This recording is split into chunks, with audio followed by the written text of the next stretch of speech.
baby. You and me in the sun. Know that I'll still be here when the day is done. So come a little bit closer, and I'll tell you what I feel inside. You know I'm gonna wait on you. I'm gonna wait on you. You know I'm gonna wait on you. Yes, I'm gonna wait on you. No one's gonna love you like I do. So glad that I found you. You're the missing piece, the last piece of the puzzle. I'm finally at ease. So when times are rough and the promises we make just seem so hollow and weak, and we're about to break, we have to remind ourselves, 'cause we know how we feel inside. You know I'm gonna wait on you. Ain't over till it's over. I'm gonna wait on you. I'm gonna love it till it's gone. You know I'm gonna wait on you. And the weight that's on your shoulder, I'm gonna carry that for you. So hear me when I say, no one's gonna love you like I do.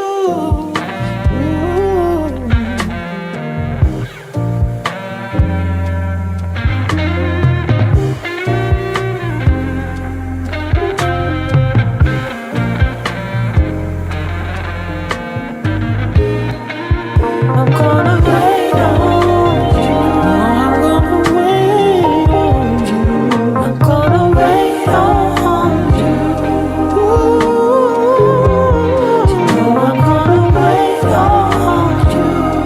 And the weight that's on your shoulder, yes, I'm gonna carry that for you. So hear me when I say, no one's gonna love you like I do.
The Benjamin Dixon Show is only possible with listener support. Go to www.patreon.com/The BPD Show. There's power in words. How we use words to tell our story, how we use words to tell our narratives, but also the power in words that are being used against us intentionally to cause harm, even in circumstances that become so conflated that, well, we have to explain it for you to understand. Let's talk about the power of words. Up first on the clock with Georgia Fort.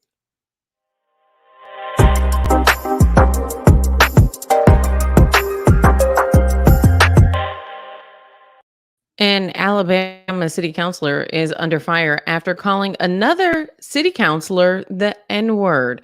Now, people are demanding that council member Tommy Bryant resign from his position, although he's explicitly said he does not intend to. We're going to take a look at a clip from that city council meeting earlier this week, but I do want to let some of you guys know that this may be triggering for you to watch. Take a look. If you want to talk to me about what I do, you can talk to me about what I do. I'm big enough to take care of myself. Well, even Your wife did seems say to have on there a that fixation you were against of- LGBTQ. She said that in one of those groups. Yeah. And she calls us The blacks. I'm N-word. the other The black N-word. girl. Let's get to the N-word. I mean, I know I'm do we black. have, hey, do we Now have, you want to address what I have to say. do we have a house in here? Yeah, you. Okay. Do we? Hey, Yeah, do we? Would she please stand up? Y'all are seeing this, right? Cameras? All right. That's what Miss Freeman was called. That's what the mayor called her. What do y'all think about that? Huh? Y'all like that? In executive session. It was not any of us. I want to read something. it got Chuck, quiet all of a Chuck, sudden. I want to read. Chuck, I want to read something else that Nancy Bryan posted. She says, now "We we're have going back to my questioned wife. where he lives. He owns multiple rental houses in Tarrant, but no one we have talked to knows where he lives. The address given for him at one point is a rental with a Hispanic family living there. He told my husband he is rich and can live anywhere he wants to. This was after he belittled Tarrant and said only poor people live here. He seems to think being mayor made him God. As for how he got elected, he sent vans to pick up people who probably never voted before. He promised them things for their participation to get a black mayor elected. Not sure if he paid them anything." And so we heard the mayor trying to proceed with this meeting, Ben, but clearly the councilwoman who was called a house N-word was emotionally distraught after this. I think not only does it deeply concern me that this council member Tommy Bryant used this word at a city council meeting towards a black woman, but the fact that the bailiff was so nonchalant, or maybe not bailiff, security officer, he was so nonchalant. The mayor just proceeds. It just kind of seemed almost like a regular occurrence. You know, I'm trying to get as much context from the video, and I appreciate you playing as much of it as you did. I know we had to cut it because of the council member beginning to sob, and we don't want to cause any triggering effects for anyone who's listening, especially those who are listening with, you know, this in full surround sound. To hear that council member sobbing like that really did something. That said, it's strange that in the mind of this white council member, he, in a strange way, it felt like he thought he was doing something. I don't know if he thought he was doing something right. I don't know if he thought he was doing something smart, or if he thought he was. I think he thought he was making a point. But I think the real only point here is, white folks, that's not a word for you to use under any circumstance ever. Period. Yeah. And if you heard at the beginning, he was saying that's what the mayor said. And so there's this accusation from Councilmember Tommy Bryant that the mayor had called someone the N-word. And so he was pointing that out, and he was under the impression that it was this Black council member. And you can hear faintly in the background after he says that that's what the mayor said. He said, well, not about her. And so I don't know if the mayor has used the N word in private or public conversations. But when the mayor was asked about it, he said, watch the video. The video shows you everything that you need to know. And so the question here, to me, it's not about whether the mayor used the N-word or not. The question at hand is about what repercussions should Councilmember Tommy Bryant have for acting this way during a council meeting? Is this behavior appropriate? Oh, of course not. Again, like I don't know what he thought he was doing. But whatever he thought he was doing, he was poorly mistaken. His calculus was off. And I'm seeing online there's some reports, some rumoring in the Twitter sphere that he's talking about running for mayor. He's like he's doubling down now. He's confident about his arrogance with that word, and that's the thing. Like you're right. Regardless of what a Black person decides to do with that word, that is not for white America. Like, I mean, there are plenty of Black people who disagree on that word. I mean, we have deep divides in our community over that word. However, that's our business. And so should this man have been doing this, Tommy doing? No, not at all. And he should suffer the repercussions because some words it is no longer theirs to use. Yeah, absolutely. And I think that he should pay a political consequence for that. I don't think that he should be allowed to sit in that seat. I think he's racially incompetent. If you're going to serve a district that has any population of Black people, even if it doesn't have a population of Black people, behind closed doors, you should not be perpetuating hate towards a group of people. And so I really hope that this district can do what it needs to do. I believe it's Tarrant, Alabama, where this took place specifically. I hope that someone can stand up, because we didn't really see any jarring response from people who were in there. In fact, the woman who's sitting next to the Black woman who was called the N-word, she was like, oh, you can excuse yourself. Huh? You need to go tell Tommy Bryant that he can excuse himself indefinitely. And do you see the security guard just sitting there with his arms folded? And he's a Black man. I'm sorry, but if I was standing there and I was working security and one of the counselors used the N-word, I would politely walk my Black behind up there and ask him to leave, escort him out. That is what should have happened, in my opinion. And the fact that it didn't happen, the fact that he was allowed to stand up and call her a house N, and no one in that room did anything about it but gasp, is the reason why now he thinks he has the caucasity to run for mayor. It's the emphasis on the caucasity that is sending me, because that's exactly what this is, Georgia. And then you just threw me, because I had a really good point, but the caucasity has thrown me for a loop because the arrogance of it all, right? There's another security guard right there. And that's what it was, Georgia. Remember the story we covered where the police officer, or rather the sheriff, put the KKK on the Black officer's desk as a quote unquote joke. Yeah. And the Black officer was caught on video stumbling over, laughing. Like there's a little bit too much familiarity with the descendants of, we're descendants of enslaved people.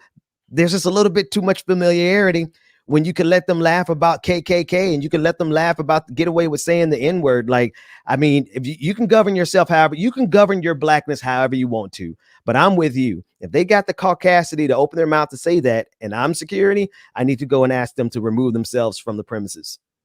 Yeah, absolutely. Now, I guess it's not the only thing that he said during the meeting that was problematic. I want you guys to take a listen to a comment that he made about Muslims as well.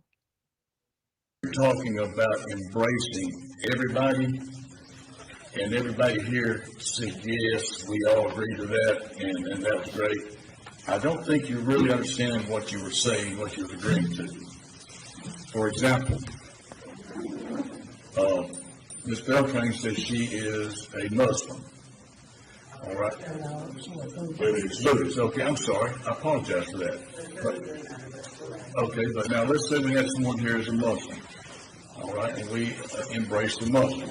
If you know anything about the Muslim religion, if you're not a Muslim, their religion says they need to kill you. Do I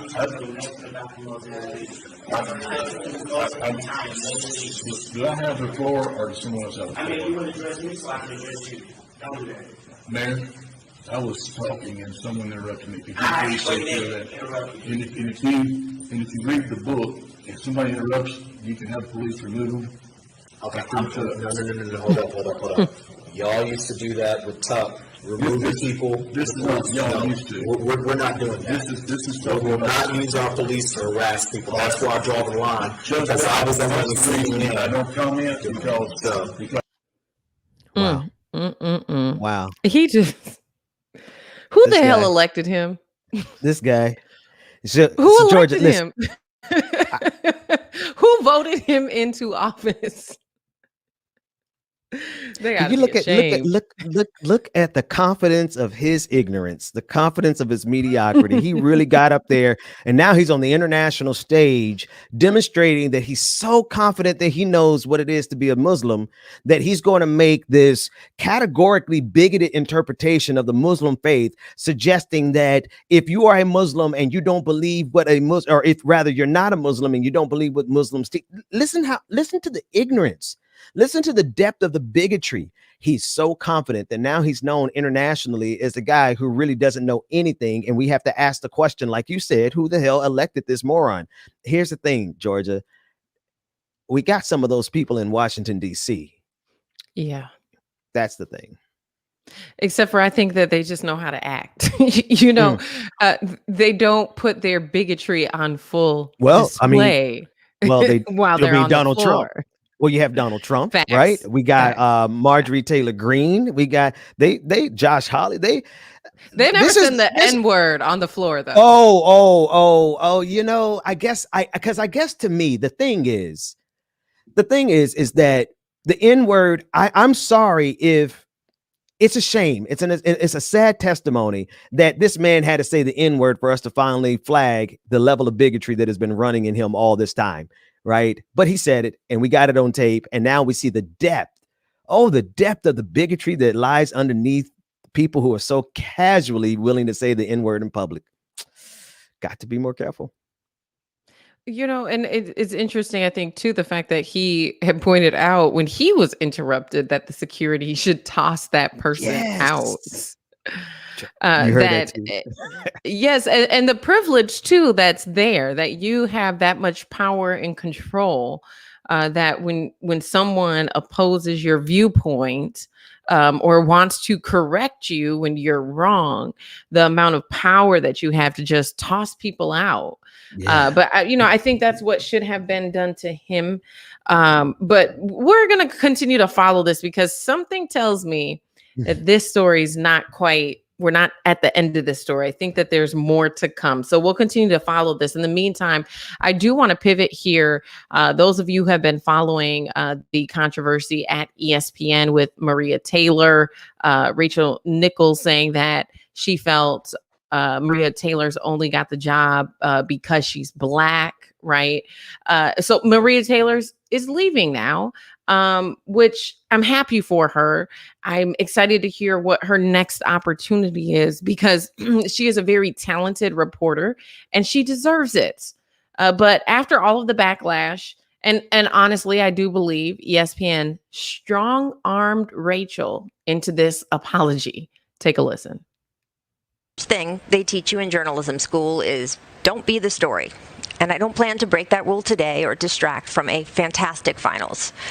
But I also don't want to let this moment pass without saying how much I respect, how much I value our colleagues here at ESPN, how deeply, deeply sorry I am for disappointing those I hurt, particularly Maria Taylor, and how grateful I am to be part of this outstanding team. I'm sorry, but I'm still a part of the team. I didn't even get a slap on the hand for my performative allyship. Ben? It's the rest of that clip that gets me, Georgia. I know we've covered that clip, that apology before. But the next part of that clip, if you just let it keep playing, those brothers that are on set with her, they started to give her the pat on the back. It's okay. It's okay. Whatever her name is. Here's the thing. Here's the funny thing about it. She had the nerve to talk about our sister's qualifications when she is quite literally the hookup. Her entire career. Well, I can't say that in her entire career, but in this scenario, it don't look good for her. You want to judge someone based on their credentials, you better have gotten where you got based on your credentials. And if my memory serves me correctly, that's not her story. That's all I got. Yeah, I think for me, when you look at corporations and you look at networks, and being a person who's faced discrimination at a network, right? The fact that ESPN doesn't care enough about diversity and inclusion to give some a warning, something, anything, right? And I also think ESPN could have gotten in front of this and made a statement as well, or did what they need to do to make Maria Taylor's feel comfortable with staying. And so to me, it's much deeper than just these two women and what happened. And I know a lot of people come to Rachel's defense by saying, oh, she didn't know that it was recording, and we got to be careful because what you say behind closed doors could come to the light. But the reality of it is the where we are as far as our nation goes, where we are right now with race, this is front and center, and it has to be dealt with, because if corporations and networks can't figure out how to manage the culture within their company, and they can't figure out how to hire white people who are true allies and not performative allies, then they are going to continue to fail at retaining professionals of color. Right. Exactly. And they cannot expect us to perform, to simply allow this type of, this is directly connected to the Alabama story.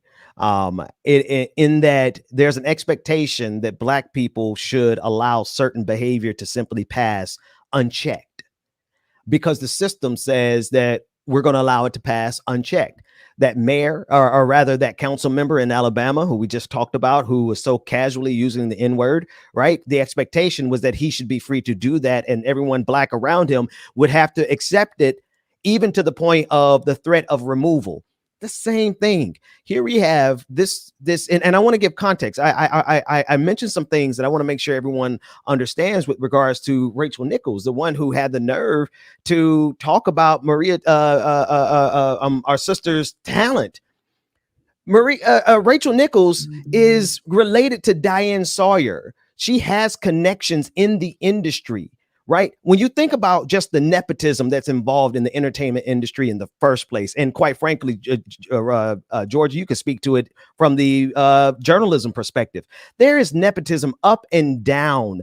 White folks get the hook up more than anyone else, but they have the nerve to criticize us based on this figment of their imagination that we're not qualified because of some pursuit for diversity. So the very pursuit of diversity in this country suggests that Black people are not qualified and that we're diversity hires, when they are themselves the recipient of nepotism.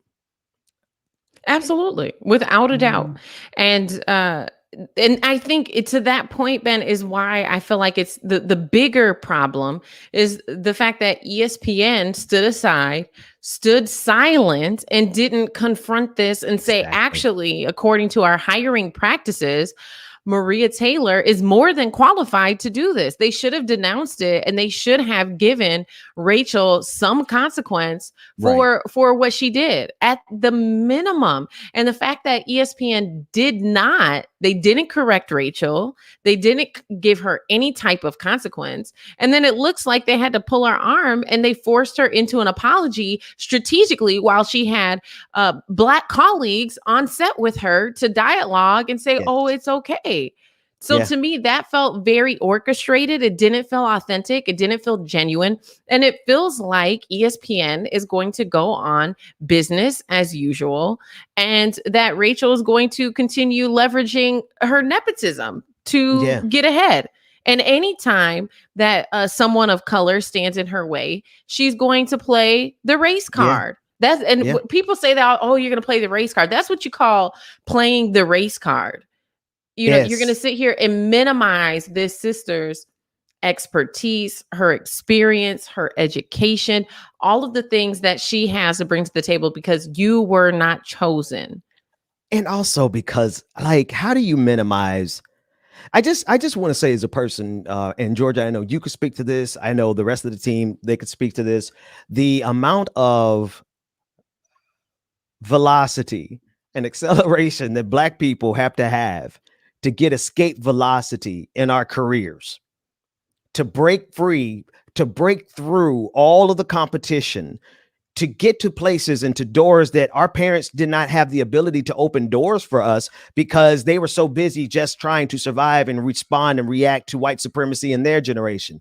But there's an entire generation of us who are knocking on doors as Black professionals that people could never even imagine. And the way we got there was because of our hard work and because of our tribe and our people and everything that they poured into us. And to have that dismissed by someone with the caucasity to call out diversity when they're nothing more than a nepotism hire, the absurdity of it all. I just Absolutely. Well, and the last thing I'll say on this, Ben, is she also did this. I know what it feels like as a woman. Because we have diversity issues here with women. This is a male dominated company. It's not the same. I'm a woman and I'm Black.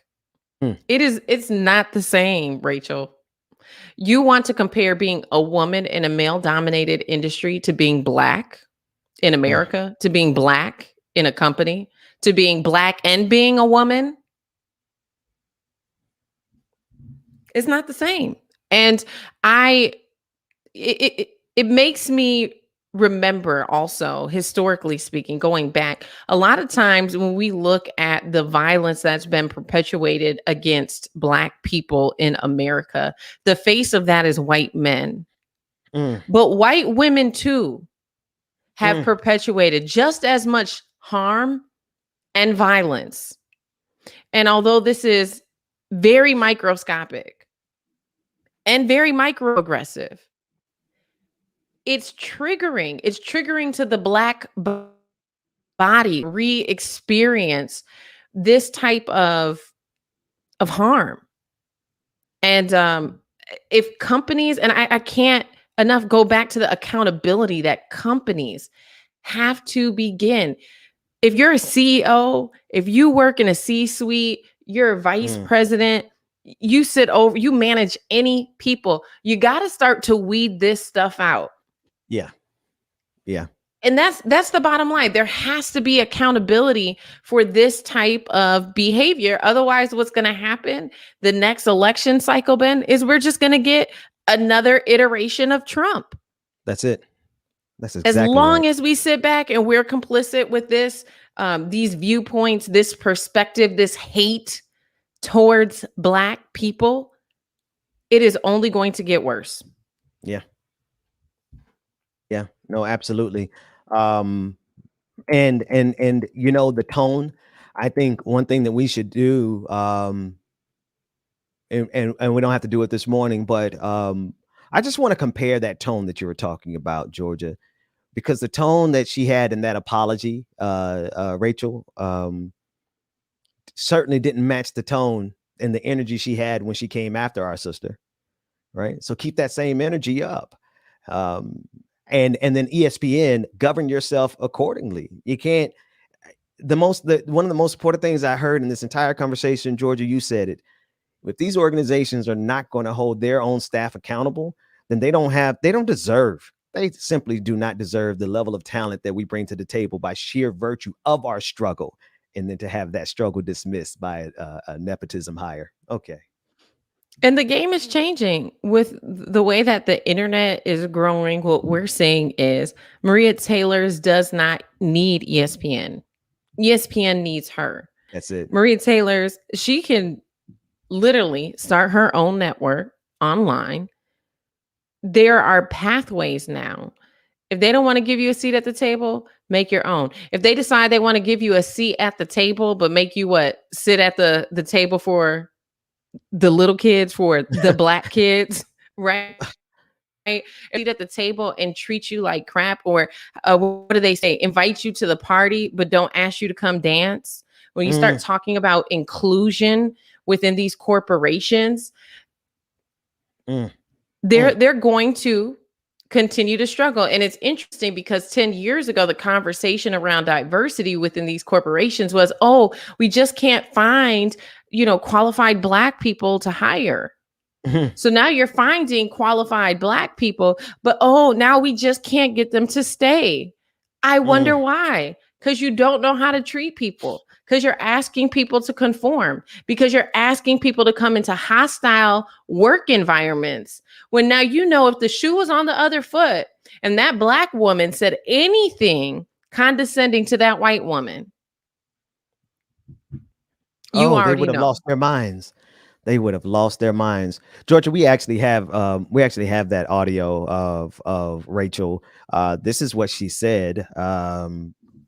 And I want you to listen. And those of you who are watching, you can read the transcript and you can identify all the voices.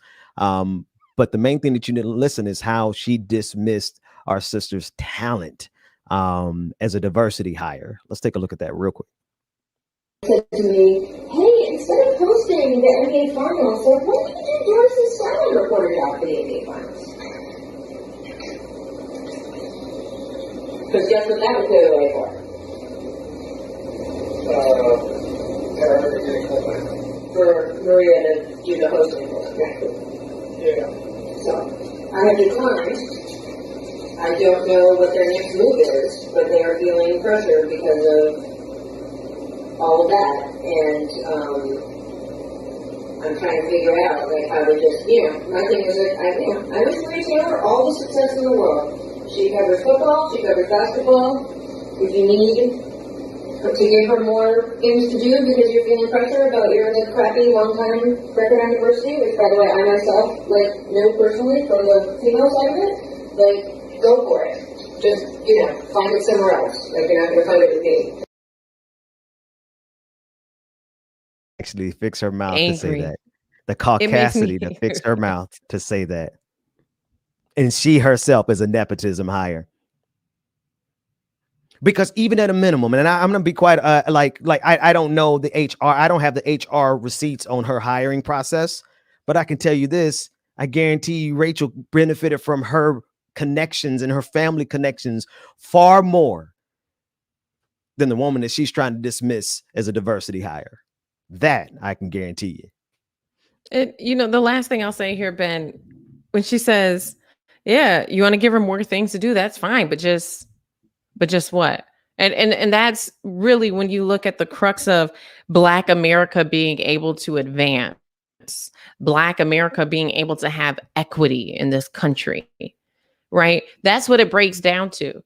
That white people, you're all for Maria Taylor getting the job. You're all for her getting maybe equal pay. But if it comes to you having to make a personal sacrifice, that's where you draw the line.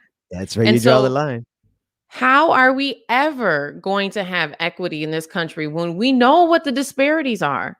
And for the allies, you consider yourself an ally. You consider yourself being a person who understands what it feels to be excluded or marginalized because you're a woman in a male dominated space.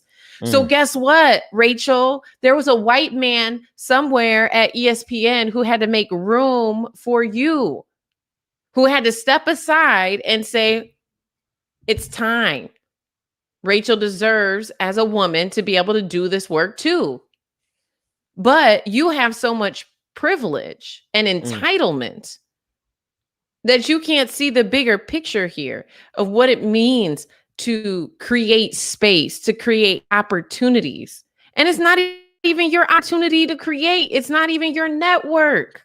And so I think that's the part about this that bothers me the most, is because she is the accessible, as we know, Karens, right? We know all the Karens. There's Rachels in every single workplace. Ooh, Lord, y'all not gonna have any names left. They ain't gonna have no names left, Georgia. I hear colonizing diversity. Rachels are white women who colonize diversity in the workplace. In the workplace. I'm done. We're on the clock. We're over time. Clearly, I'm fired up today. Clearly, we could keep going on this, but stick around for more on the Benjamin Dixon Show. Thank you so much for watching this morning.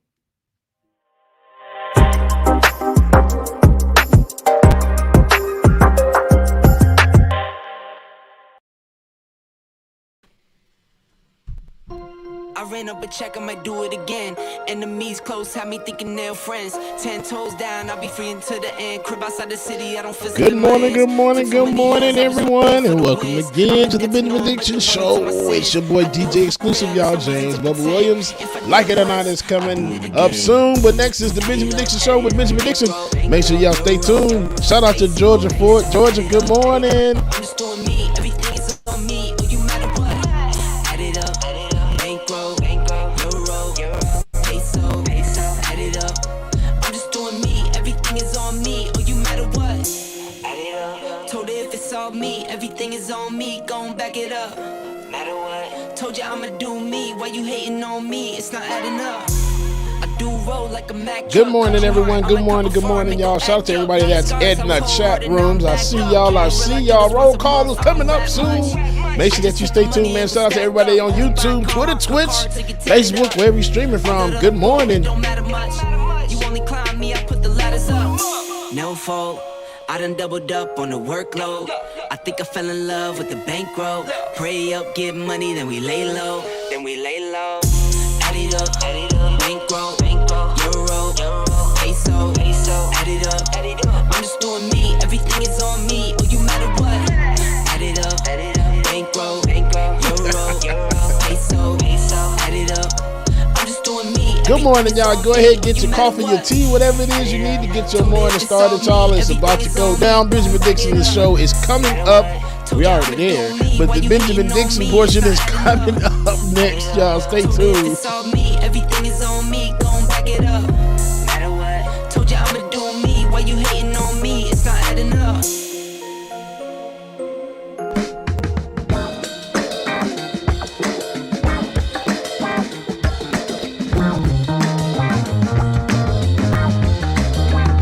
Miss Nuru, good morning. Gene Brown, Brother Chuck Diesel, good morning. Infinite Content, good morning. Susan, good morning. Carly Wynn, Barbara, good morning, y'all. Ralph 1984, man, we missed you, bro. Where you been? Lisa Noel, good morning. Anna Hart, good morning. Still My Beats, good morning. On and on Dragon, Nat A, Peter S, Julie Van Ossel, Terry Stacy, Brother Lou Kane. Good morning, y'all. Mom and Daddy, they probably not here yet, but good morning. Mark S, brother, what's going on, sir? Shout out to Tiger. Tiger, what's going on? XOXXO Bob, good morning, good morning.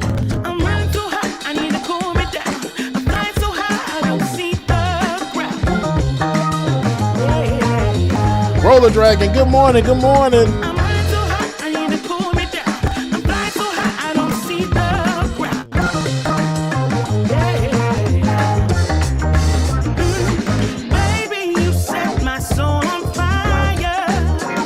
Sonny Wright, good morning. Anna Hart, Alicia, good morning, y'all. Evergreen, on it goes, good morning.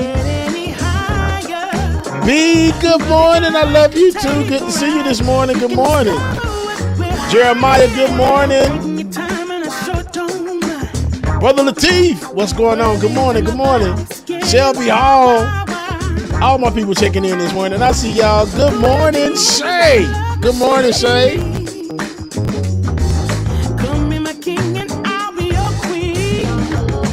Lisa Noel, love you too. I appreciate you. Yes, Mark S. Happy Friday Eve, everyone. Whoa! Happy Friday Eve. Wait for that. Keegan, good morning. Environmental Coffee House, good morning. Appreciate that, love. Yes, the green, it makes me look like that. It makes me look like and feel like the Incredible Hulk. Okay, cool. Brenda Johnson, good morning. Nature Boy, good morning. I love that. Nature Boy.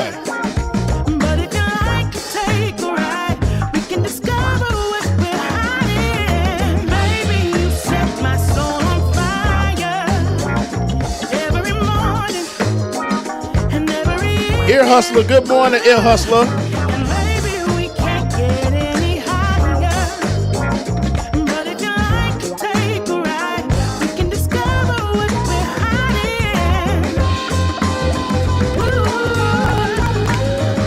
Laura Estrada, good morning, Laura.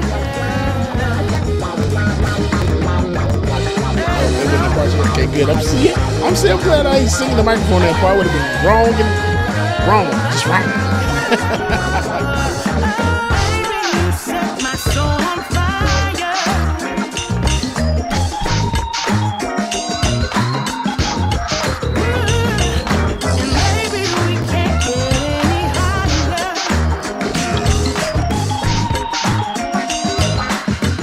Miss Sophia, good morning. Ideas Aubrey, good morning, good morning. Gene Brown, good morning. Yes, sir. Gene, Gene Brown, you right. Grooving in the green. I'm trying, I'm doing what I can. Brother Goku, good morning.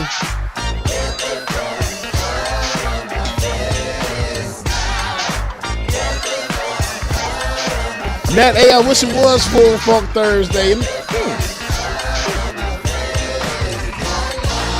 Now they might be on to something. We'll see how it goes next week, okay? We're going to have a full funk, see if we can do a full funk set next week, okay? Jeremiah, that's what we like to hear. We're glad the music it gets you going because music soothes the soul, y'all. Music soothes the soul. Never forget that. Daniel Van Weeden, good morning.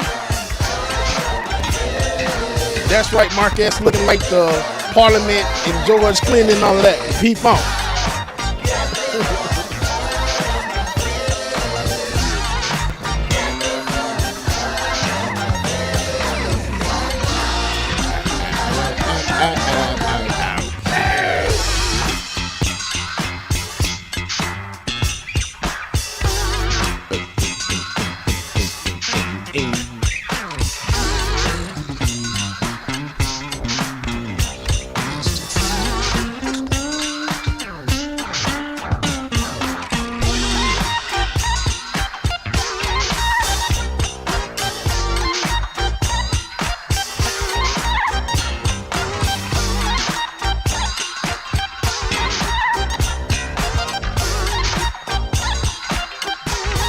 Patricia, good morning, Patricia.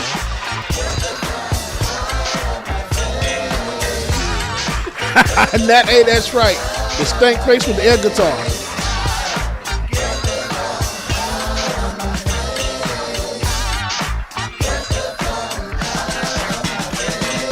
With the head movement.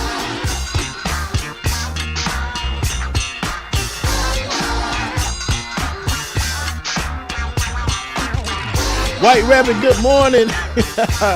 Shout out Chuck Diesel. Chuck, what's going on, Chuck?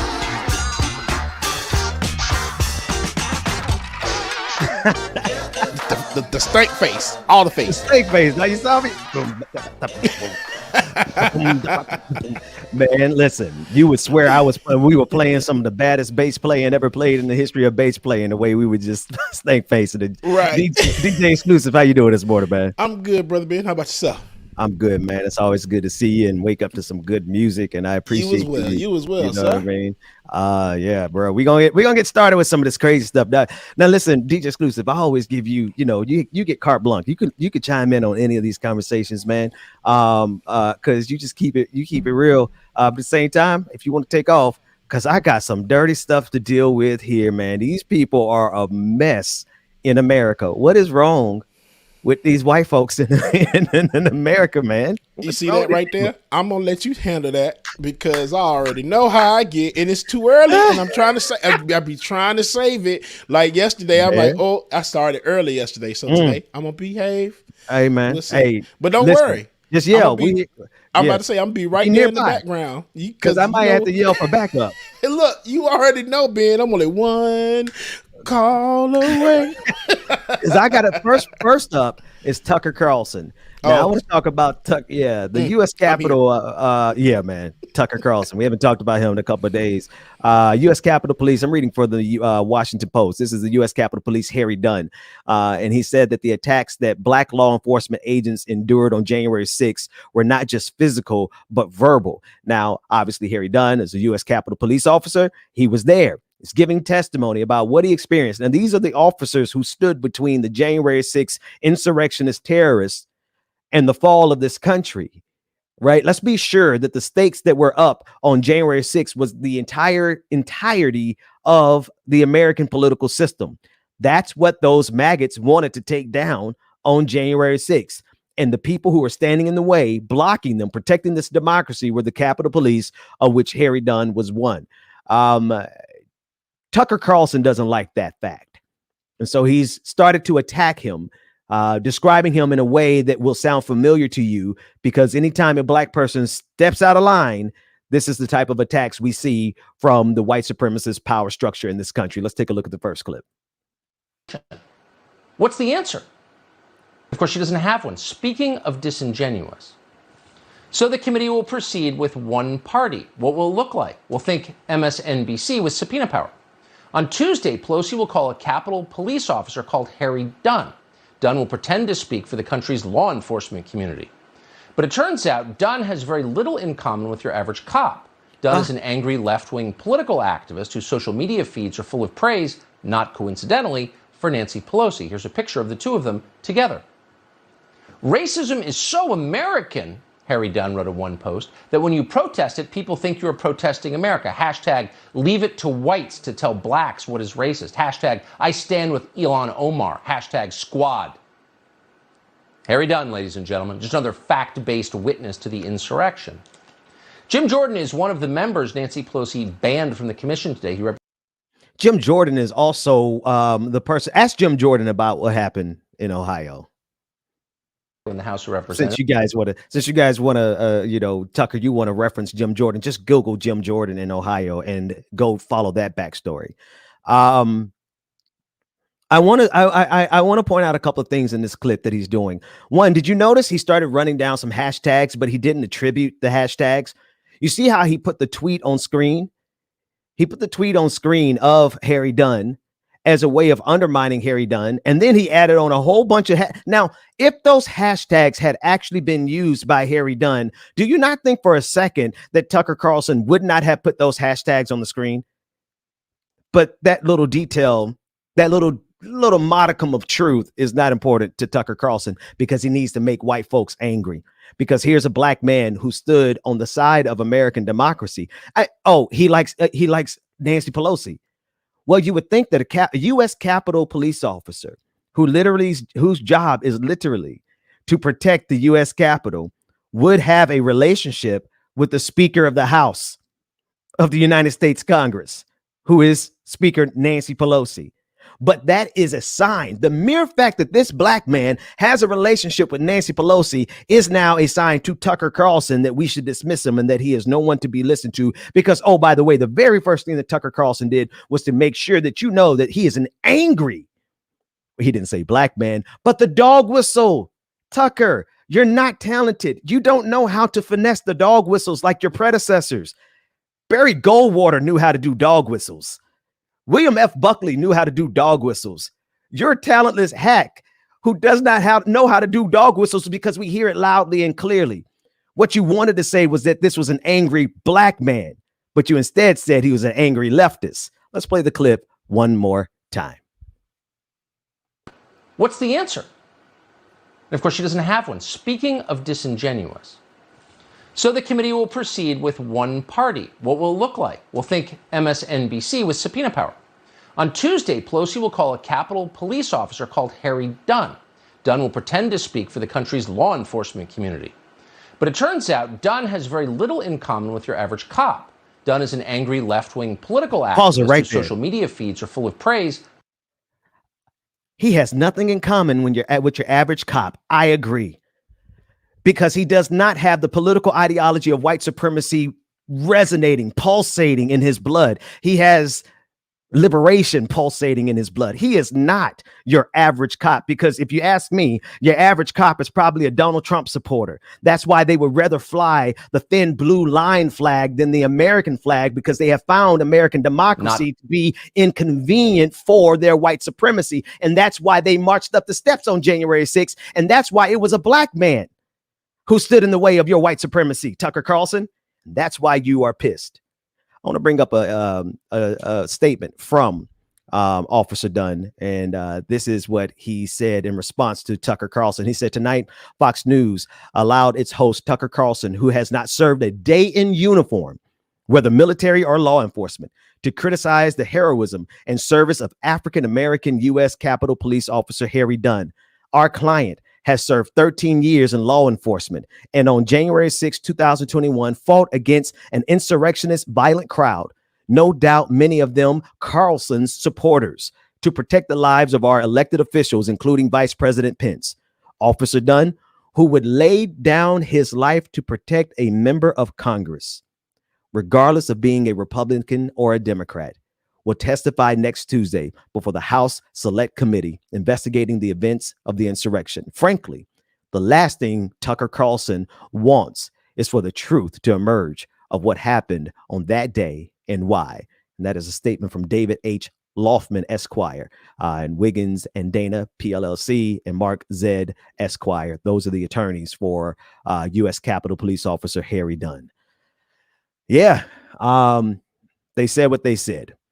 They said what they said. I want to shift gears, and I want to talk a little bit about some of the internal politics of January 6th, but also just of the temples in Washington, D.C., where legislation, where the direction of our country, but also the direction of this planet is decided in the halls of Congress.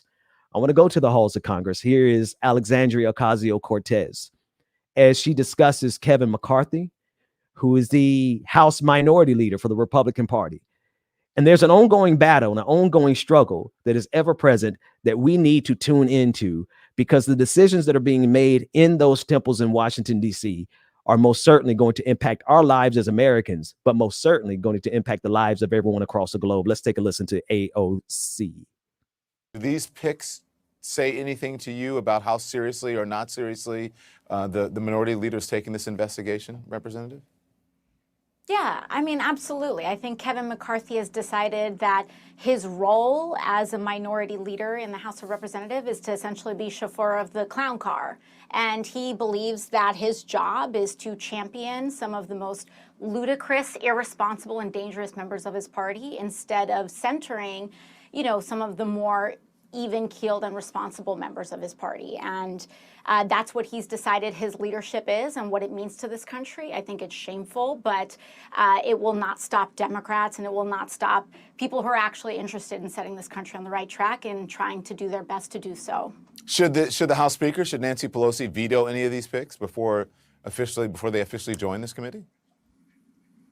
Well, I leave that decision to her, but I think she's well within her right when the minority leader decides to nominate people who actively attempted to overturn the results of this election and who were, frankly, not only active participants in the dangers and what we saw in the insurrection of January 6th, but were some of the leaders and some of the drum majors of the insurrection. I believe that she's well within her right to veto some of these picks. I think that they're frankly insulting, and that Kevin McCarthy's picks are insulting, not just on a party basis, but to this country.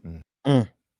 Now, she's talking obviously about the January 6th commission that is being put together by the House Select Committee, or the House Select Committee that is going to be the January 6th commission, and the going back and forth between Speaker Nancy Pelosi and Kevin McCarthy as to who would be on that committee. Kevin McCarthy had the caucasity to suggest that some of the very people who would be complicit, who were complicit with January 6th, would be on that committee. That's like saying we are going to allow the very people who robbed you to serve on the jury in defense of the people who robbed you, the people who committed the crime. This sounds eerily familiar when you consider the fact that in this country, white people are used to getting away with that. Conservative white police officers are used to getting away with that because they investigate themselves. What Kevin McCarthy is trying to do is say the very people who are guilty of January 6th should be the people who should investigate January 6th. The very people who are guilty of police murder have always been the people who get away with investigating police murder. Isn't that something? The expectation to be able to control the wheels of justice when you are yourself the criminal. Kevin McCarthy, Jim Jordan. Let's take a listen to this clip from Kevin McCarthy. We will run our own investigation. We have law enforcement. We have military. We have doctors. We have people from all walks of life. They want to know the answer. The American people deserve that. They don't deserve politics. They don't deserve destroying the institution. No committee in Congress will work if one person is picking all who can serve. This has not happened before. You know what has never happened before, Kevin McCarthy? White folks, white supremacy. I want to be clear. A lot of times I say white folks. I do mean when I say white folks, you should translate that as white supremacy. When I say whiteness, you should translate that as white supremacy. What we've never seen before is white supremacy held accountable for anything in this country. Kevin McCarthy cannot imagine for the life of him that the white supremacist terrorists that marched up the steps of January 6th would actually be held accountable. In fact, it's such an absurdity to Kevin McCarthy that he believes that the very people who helped facilitate the attempted overthrow of our government, they themselves should be the arbiters of what happened that day. The very people with the blood on their hands, they should be able to dictate what happens to the people who drew the blood on January 6th.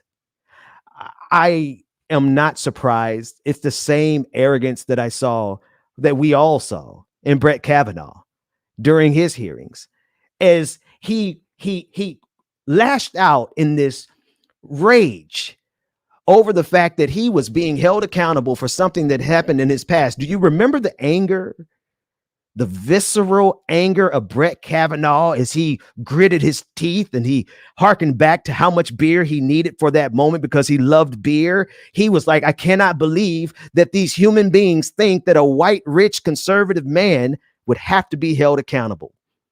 Well, there's a lot of white, rich, conservative men who marched up the steps of the Capitol on January 6th, and it's time for them to be held accountable. I want to shift gears a little bit. I want to talk about Ben Shapiro. And apparently, I guess I can't shift gears because he's talking about January 6th as well in this clip. So let's see what this fool said. Ben Shapiro, let's go. As far as sort of the January 6th of it all, I'll be honest with you, I haven't particularly followed the sort of theorizing about the FBI and its involvement with January 6th because, frankly, it seems like there's pretty good evidence a lot of these people wanted to go in and do something stupid, petty, foolish, and criminal. But the bigger problem with January 6th is to me, not the quote-unquote FBI involvement. I think we already know that there are problems with the FBI from the entire Mueller investigation. The big problem to me with January 6th is the attempt by the left to use January 6th as the tool to silence everybody. Right? If you voted for Trump, you're in favor of January 6th, which means you're dangerous, which means that really we should be taking a second look at you. January 6th was such a breach of democracy that you must continue to give us unalloyed power at the federal level in order to stop things like January 6th from happening ever again.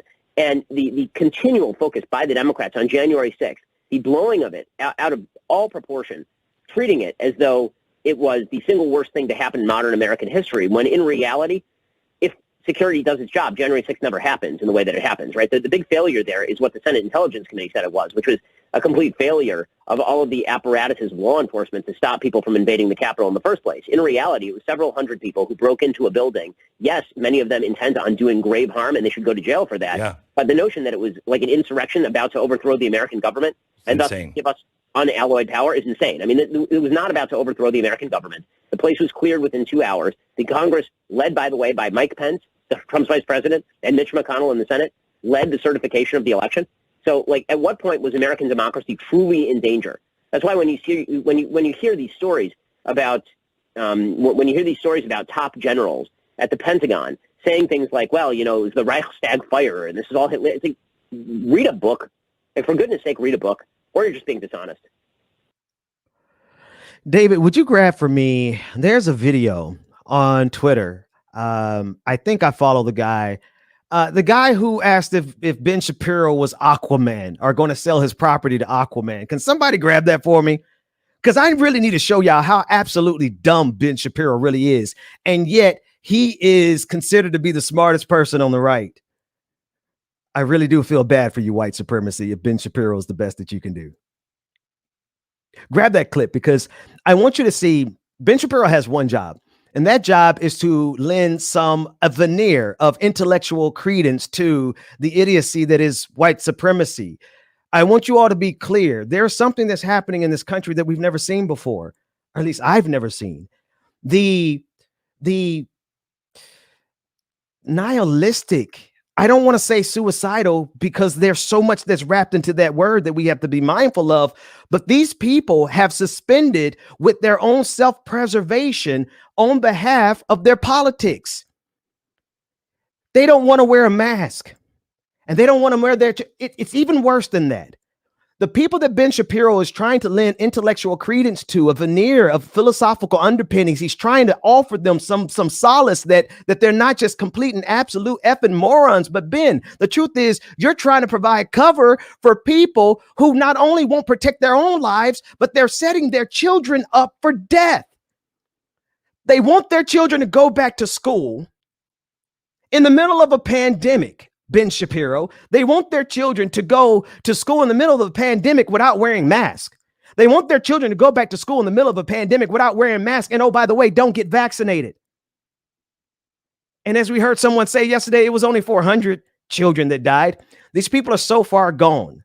Ben Shapiro has one job, and that is to lend intellectual credence, a philosophical underpinning to the sociopathy of a people who are willing to sacrifice their lives and the lives of their children for politics. And he's just not that talented. Do we have the clip?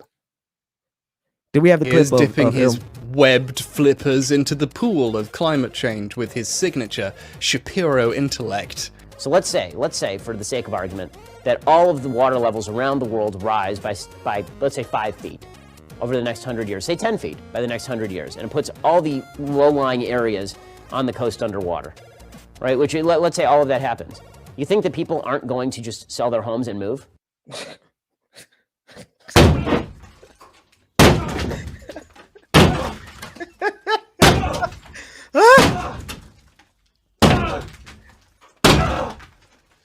Just one small problem.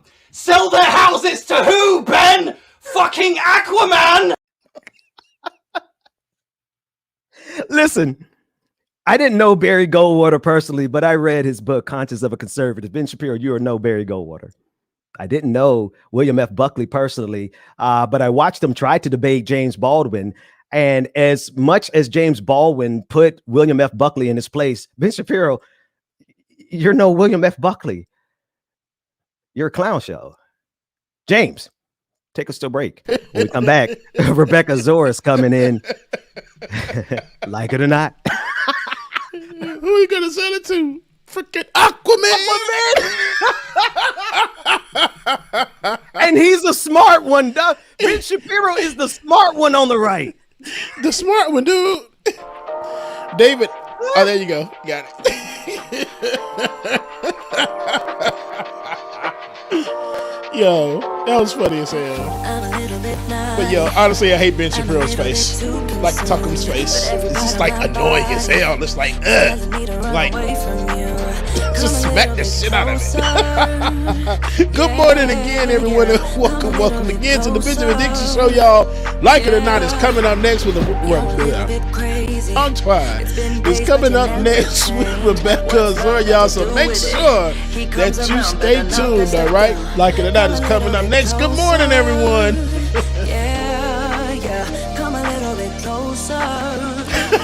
Aquaman just killed me, bro. Oh, that's hilarious.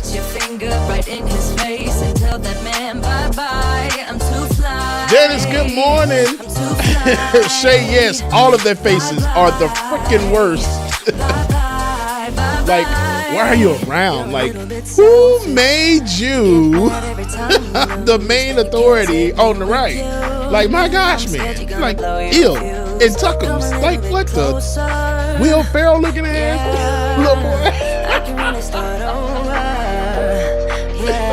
Oh, y'all forgive me. I'm just cracking myself up this morning. Because those are some freaking jokes, man. Jokes. Tractor Tasha, good morning. Truth the Dragon, good morning. White Rabbit, good morning, y'all. AG, good morning. Miss C. Beasley, good morning. Oh man, I'm just gonna be having a good ass time today. Okay, y'all make sure y'all stay tuned. Infinite Content, thank you for your super chat. He says, please do not lose vigilance over mask wearing. There are also gamma and lambda variants of the run out there. Whew. Let's say that again. Please do not lose vigilance on mask wearing. There are also gamma and lambda variants of the Rona out there. Y'all, keep them damn masks on. When I tell you in Pennsylvania over the weekend, not one mask in sight except mine. And even I was lax at one point, but I was like, nah, let me go ahead and tighten my game back up. This is not gonna happen. So please keep your mask on, y'all. Please.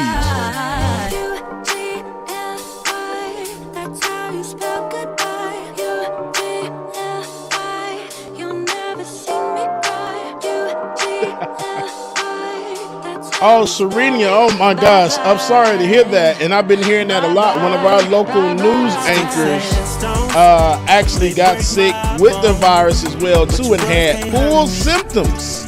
Fully vaccinated. Full symptoms and fully vaccinated.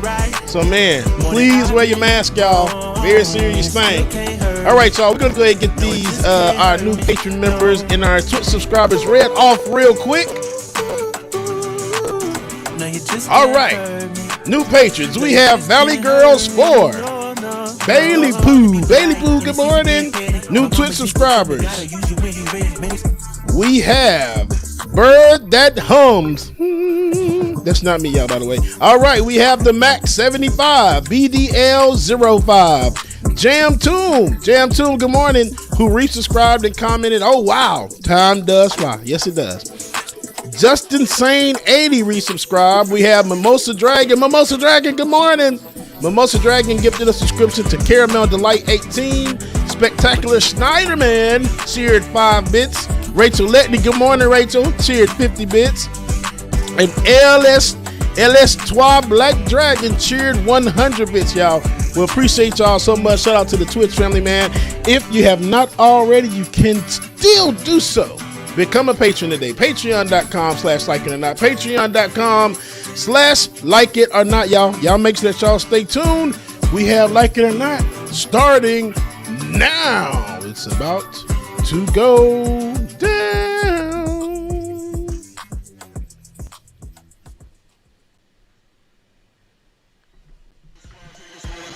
Like It or Not with Benjamin Dixon starts now.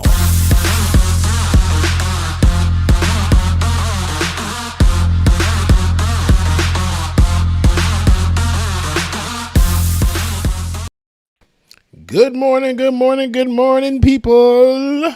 Good morning and welcome to Like It or Not, where we're free to tell the truth and not care who doesn't like it.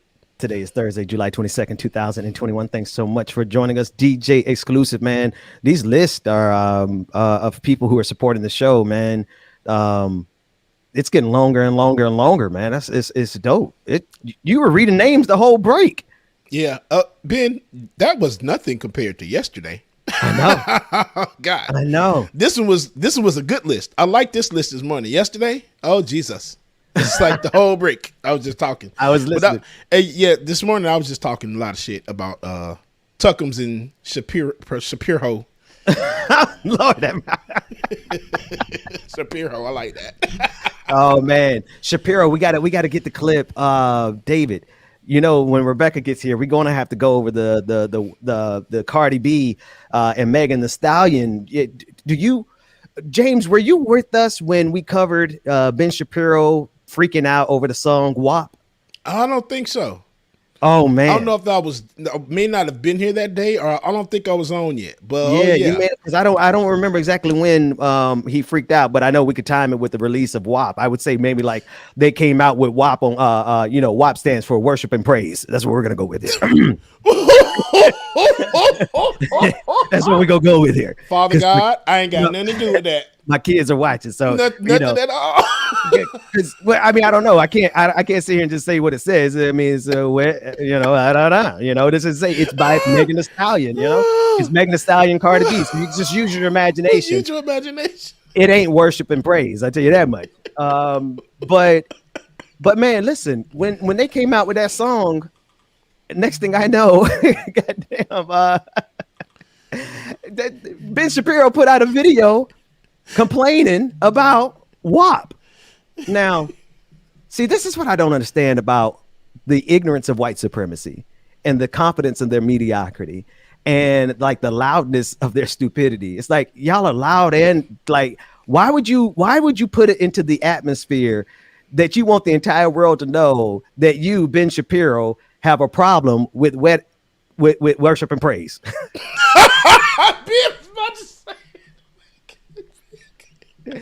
Somebody drop our sister the link in Slack. I hate you, bro. This is how it's like me getting on the international stage and saying, I want everyone to think that in my mind, I really believe I'm 6'2". In my Napoleon, see, it's like let's imagine I did an entire segment that I thought was brilliant. But as everyone is watching it, you realize, oh no, something's wrong with Ben. He really thinks he's 6'2". Right. Ben Shapiro did an entire clip making it seem like he was brilliant, and everyone was looking at him like, who are you going to sell the house to? Effing Aquaman?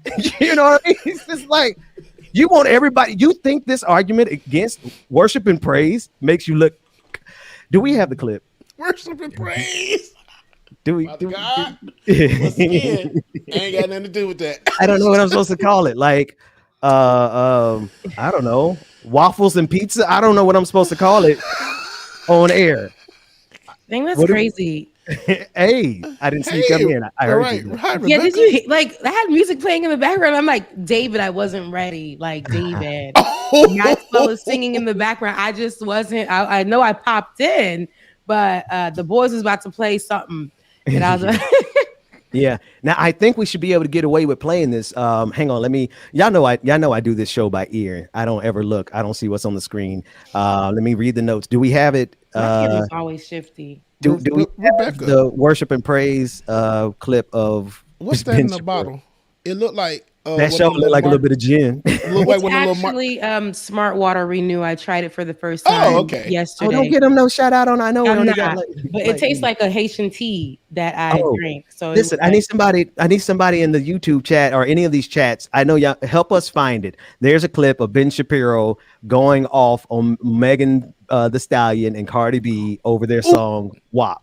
Ooh, yo, 1 second. Oh yeah, we've covered that before, Ben. I appreciate this super chat, but let me tell you something. Here we are called Like It or Not, where we're free to tell the truth, whether you like it or not. The super chat says you will never get. Oh, Damn, Chuck Diesel quick, boy. He got that thing. But he said you will never get anywhere talking about white people all day. You don't speak for all black people. That's what the super chat said. So and I'm like, Well, who said it? And I mean, if they wanted to be highlighted. I am the shadows lurking. I am the shadows lurking. Welcome to the channel, sir. We greatly appreciate you. But once again, the name of the show is Like It or Not. And we're not talking about just any type of white people all day. And if you really watch the show, we actually highlight it and juxtapose with black people. Because if we're going to talk about whites, we're going to talk about black people too. Hello. And when we do talk about black people, what we do is rare content that you see on mainstream media. What you don't see on mainstream media is actual conversations that highlight black people and what they do, and actually defend black people and the choices that they make, instead of making them seem like what mainstream media usually makes it seem like is just black people are second best. And don't act like this is not true, because we know that in mainstream media, this is what it is. Anytime a black person is spoken about, they're always spoken about in a way that's always second best, or because they are the best at that, because they're the first black to ever do it. Now, white people, the ones that we talk about aren't the good ones, aren't the regular ones that have always gotten shine in this country. In this country, white people have always been the primary, have always been the first, have always been looked at as this is normal, societal norm, right? In magazines, and publications and movies and things like that. So we're going to root for everybody black on this show. And we're going to talk about every white disrespectful person that's in politics, because what happens is that affects us as a people. And so we're going to keep calling those folks out. No more sitting on the sidelines and letting white folks do their thing while we march behind them and shuck and jive. It ain't here on Like It or Not. Like It or Not, okay? And you right. Thank you for your super chat, though. We appreciate that money, though. I was gonna say, hey, how much did that moron spend to tell us that? It's always only $5, but I mean, every little bit helps. So we can't say only $5. I'm gonna use that $5. Ooh, I'm not even gonna tell y'all what I'm gonna use that $5 for. Roll one up and put one in the air. Hello, somebody. And what else was I about to say? That was probably Candace Owens, y'all. That sounded like a Candace Owens comment. Lady ass helpful. Oh man, y'all. So I do have, like, they perfectly demonstrated. Actually, David, what I want to go through all the A1 and B1, all that. David pulled some good stuff for us today. Y'all gonna use my clips. Okay, got some good stuff. Y'all know I'll be giving David a hard ass time. Y'all know I do, but I must say the last couple of days, okay, David. Yeah, I like this format. I give credit where credit is due. I do. All we got to do, David pulls it. David want to see how we respond. He pulls stuff, and we just respond to it. So we're gonna go through all that. But I do want to say, did not that person just demonstrate to us the ignorance of the confidence of their ignorance? Yeah. That person spent $5 to demonstrate to us that they really are out of their league. Yeah. That you guys don't have the cognitive capacity to compete with people who have had to survive capitalism and white supremacy. Your dumb ass spent $5 to say something to make yourself look like a fool. Because Ben, that's what they like to do. Well, we got clips to play. I know, David. But that's what they like to do. I told you. They love to be highlighted. We've had this conversation time and time again on this channel, that they'll highlight their ignorance. We see what the leaders do, right? They'll literally walk in this whole thing like, hey, the vaccine is given 666, right? It's a highlighted situation. They are confident in their ignorance and they are confident in their stupidity, and they're confident. We have talked time and time again, and no offense to the people who aren't stupid and conservative, but there are a lot of people who are stupid and conservative. I mean, there are a lot of people who are questionable and liberal, but right here, I'm talking about those. So, I mean, at the end of the day, like, people will be confident in their ignorance. They'll be confident in their stupidity. I mean, are they going to be one of those people that, who gonna check me, boo? And that's fine, because you've been checked. So people just with just a little bit of common sense, y'all got to be looking at these folks and thinking, like, come on, okay, let me do this. But one, I do want to say I have white friends. I do. I have white friends too. I've got white friends. I do too. Really good ones. I'm not racist. Yeah. I got some white friends. Listen, I got some good old boys from the South, from Mississippi, man. They accent so South, man. They make me sound like I was born in New York. They sound like the guy. What's his name? Paul Wall. Paul Wall. Yeah. Look, Ben, let me tell you, Ben. I got some friends, and I love them. I love them to pieces. You know who my favorite? You're not racist, Ben. You have white friends. Well, you know who my favorite white person is, though? John Brown. If y'all want to be down with black folks, be a white person like John Brown, and then come back and talk to me. So it's not y'all, John B? Is when you say John Brown, are you saying John B? Right. No, like, oh, his real name is John Brown? Wait. What was John B? What was his song? I forgot his name. To what people say. They don't know about you. You could be John B or John Brown. That's just jealousy. They don't know about this. They don't know. That's a black white man right there. Okay. You could be John B or John Brown. For us, John B Well, is John Brown. What you can't be is Ben Shapiro. What you can't be is Tucker Carlson.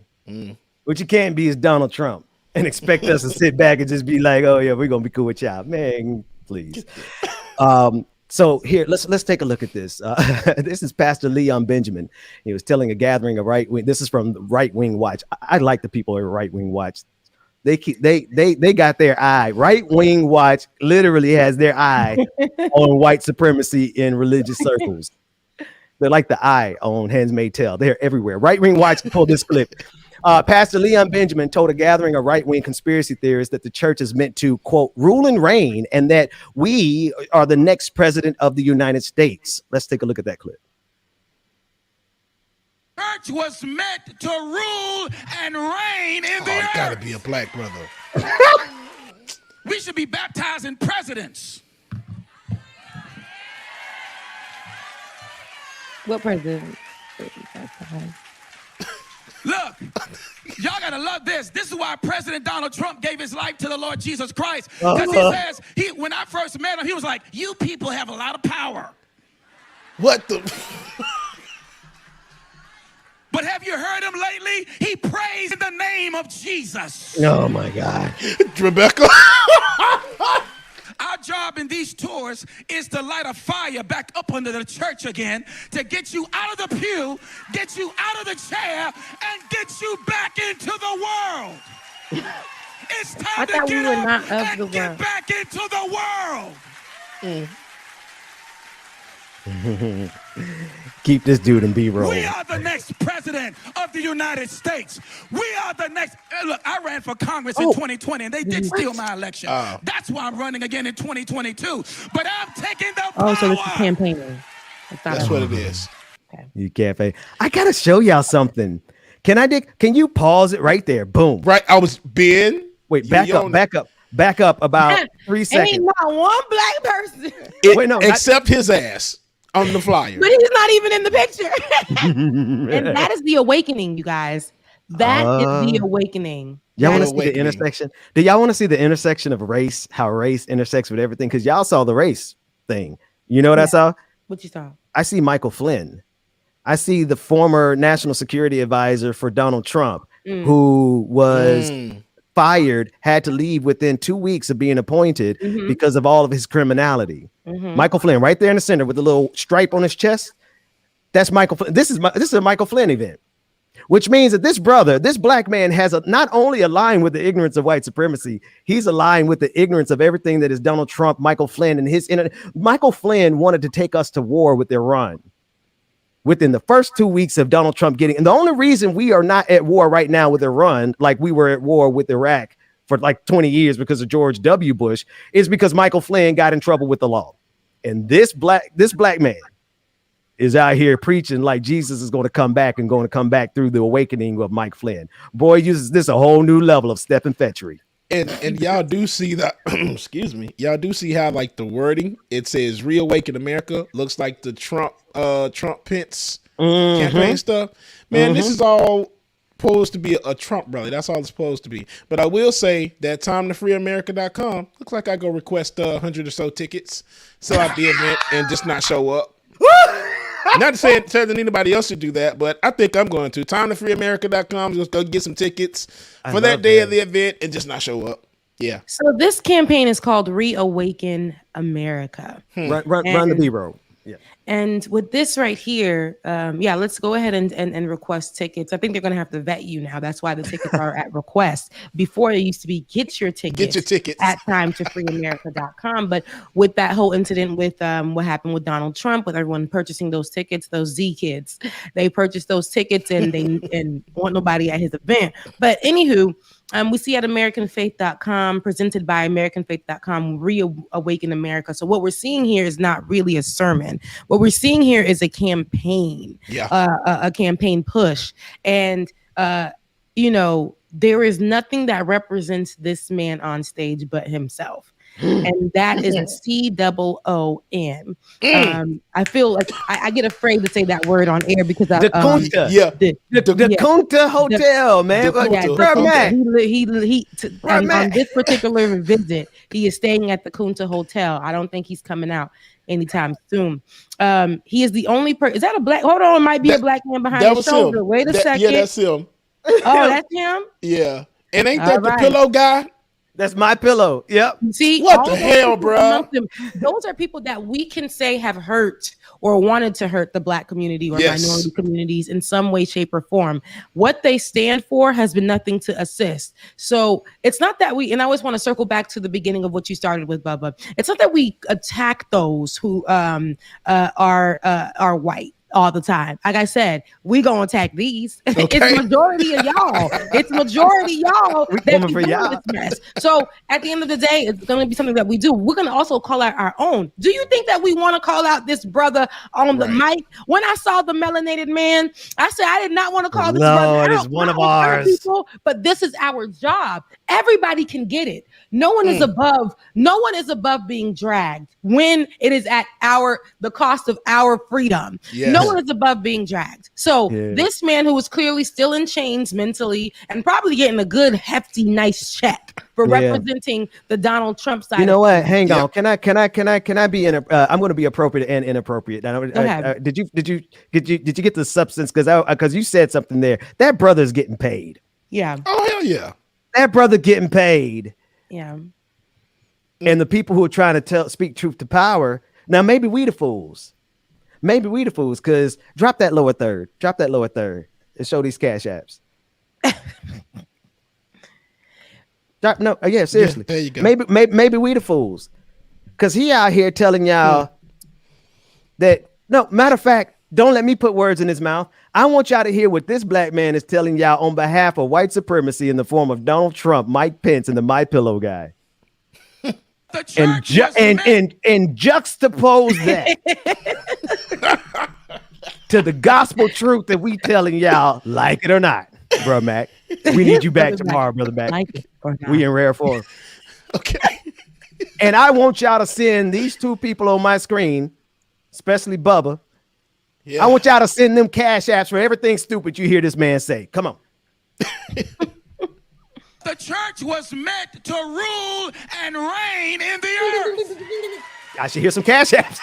We should be baptizing presidents.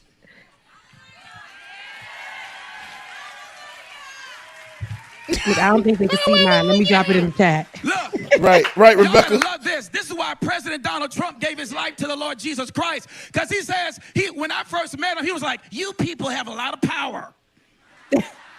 See? You people have a lot and of that's power. to been disrespectful that he said that there. You people, right? Jesus. Like, and he's okay with it. You people. Our job in these Come on, y'all. Is to light a fire back up under the church again, to get you out of the pew. Light a fire back up under the church again. And get you back into the world. Let me tell you from the audience, that white Karen holding her hand up like this. You thought she was talking about hallelujah, but she was holding it up like this. We are the next president of the United States. We are the next. Look, I ran for Congress in 2020, and they don't have Barack. They stole your. Wait, baby. But I'm taking the power. You're gonna lose again, Negro. You're gonna lose again. He's running in 2020. What is it? 2022? He's gonna lose again. 2022. Right, wait. There's a second clip. We haven't heard the second clip, so I want to play the second clip of this clown, and the same rules apply. Every time he says something that y'all feel is like, cause guess what? This man is getting. You know how much money this man is? I don't know. Somebody find out. There's a lot of good investigative journalists because they out there saying hallelujah as if they're at a church service, but they're at a political campaign rally. Yeah. Church in America has become a political campaign rally on behalf of white supremacy in the form of the evangelical church. Okay, we'll talk about that in a second. Play the next clip.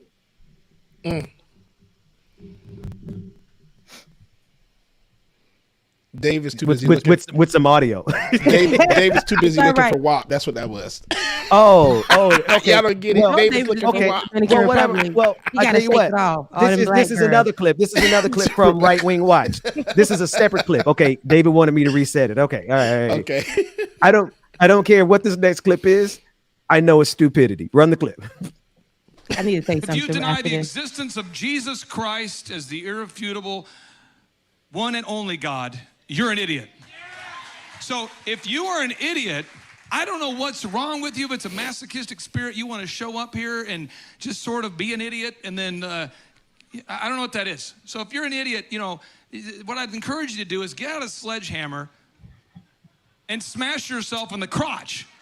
Because it would be less painful for you to hit yourself in the crotch while we all watch than it would be to go through life as an idiot. So anybody here, if you're sitting by an idiot, just look at the person next to you. No, seriously, look at them. This will help me. That way I can get back to good things. Look at the person next to you and go, are you an idiot? Everybody look at them. Now, this is very important. And then continue this conversation in the grocery store. Are you an idiot? If someone's hiding behind, you know, plexiglass, they got 2 masks on, they're probably an idiot. Oh, okay. All right? Wow, that is so If dumb. somebody's kneeling during the national anthem, they're probably an idiot. Oh. If So this is a white somebody supremacist rally. CNN Cool. Okay. ever, they're probably an idiot. Clark Kent Christ. If somebody wants to increase your taxes ever, they're an idiot. If someone believes in the Green New Holy Deal, cow. they are an idiot. Rebecca, you're a brilliant. You are so Somebody brilliant. ever quotes She is. You heard it. Obama, they're an idiot. If somebody ever believes and cheers for Joe Biden, they are an idiot. So please help me purge the land of the idiots.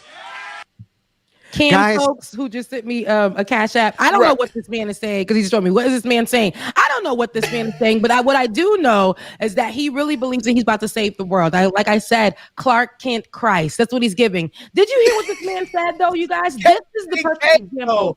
The KKK of it all, Rebecca. Oh, wow. The KKK, Listen. Clark Kent Christ. And it all starts with the K, right? Hello. But listen, and he wants to save the world, but save the world and you know, in the way where it's just white folks winning. Like, I mean, we've already lived in that kind of a world. So we're literally we got like literally a little bit we don't even have this pie, right? You know, their pie has all the things it shouldn't have in it. We over here, we had to make our own pie, and they're coming and stomping on our stuff, asking us for the recipe. So this man is literally saying, he's saying that the people that we see, the essential workers that we see, because America deemed them essential workers to grocery, which they are, but they should have been home and should have been paid to be home while we were getting groceries freely sent to us from the government, which was all good. I'm talking about Whole Foods sent to our house during the panoramic. But anywho, this man literally just said that when we see those essential workers working with the plexiglass before them and with their mask on or whatever, they're basically stupid. But if you look at him, he's dumbass is what I'm getting. Wait. Can I show you how dumb? Can I show you how much of a dumbass he is? Go ahead. Right. We got receipts of how dumb this dumbass is. Y'all ready? Are you ready? This I'm is ready. Mr. Clark. His actual name is Clay Clark, right? Oh, really? I made that up. Right. His Really, name is Rebecca? Clay Y'all see Clark. this? 'Cause he don't know. He's got the sharp jaw. You know, he's got the jawline. He's got the little white supremacist little cut. He got the Clark Kent Christ going on, right? And he's doing everything in the name of Christ. And he wants to call people idiots, guys. Everybody. I messed that one up. I messed that one. Everybody. Ben, because I'm so excited about it. I'm just so excited to tell you that this is Mr. Corona 666. Yeah. This is Mr. Corona 666 calling somebody an idiot. Play the clip. Research from my show. And growing a business is very easy, by the way. And I give away all my books for free. If you go to It's fivetimeshow.com the same guy, Rebecca. /free-resources. It's very easy to do in a capitalistic society. But if you want to kill all the businesses simultaneously, you implement Marxism. And so I have a vast knowledge of Marxism and Stalinism and communism and all these isms. And I know a lot about the Bible. And I have a lot of doctors who are clients. And anyway, so I know the different silos of information. I see how it fits. So I do all my research, and this is what I found out in January of 2020. Here we go. You're good. The word corona has 6 letters in it. C-O-R-O-N-A. That's the same guy. 6. And y'all trust the letter C man has the number y'all 3 for. in it. It's the letter C is the 3rd letter in the alphabet. The 3rd letter in the alphabet. O is the 15th letter. R is the 18th. O is the 15th. N is the 14th. A is the 1st. Add that up, it's 66. 666. Hey. This is the guy. Y'all, he called somebody an idiot. So he got money after. Was that so? So can you? What about the preaching portion of that? Was that new? Was that older? Well, I mean, we know the conference. Okay, so let's get we'll get the details on the conference. But while we get the details on the conference, let's play the clip again because that guy who just said coronavirus spelled 666 called you an idiot if you voted for Joe Biden. I don't even care about Joe Biden. He called you an idiot if you care about Black lives. He calls you an idiot if you care about life. Period. Play the clip. If you deny the existence of Jesus Christ as the irrefutable one and only God, you're an idiot. So if you are an idiot, I don't know what's wrong with you. If it's a masochistic spirit, you want to show up here and just sort of be an idiot, and then Mr. 666. So if you're an idiot, what I'd encourage you to do is get out a sledgehammer and smash yourself in the crotch. Because it would be less painful for you to hit yourself in the crotch while we all lost than it would be to go through life as an idiot. Killing me bad. So anybody here, if you're sitting by an idiot, just look at the person next to you. No, seriously, look at him. This will help me. That way I can get back to good things. Look at the person next to you and go, are you an idiot? Oh, so you want to use tap the person next to you and say, God is still good. Right. So tap your neighbor. Continue this and tell him you're going to be hit in the crotch. Okay, tell him I'm in the crotch.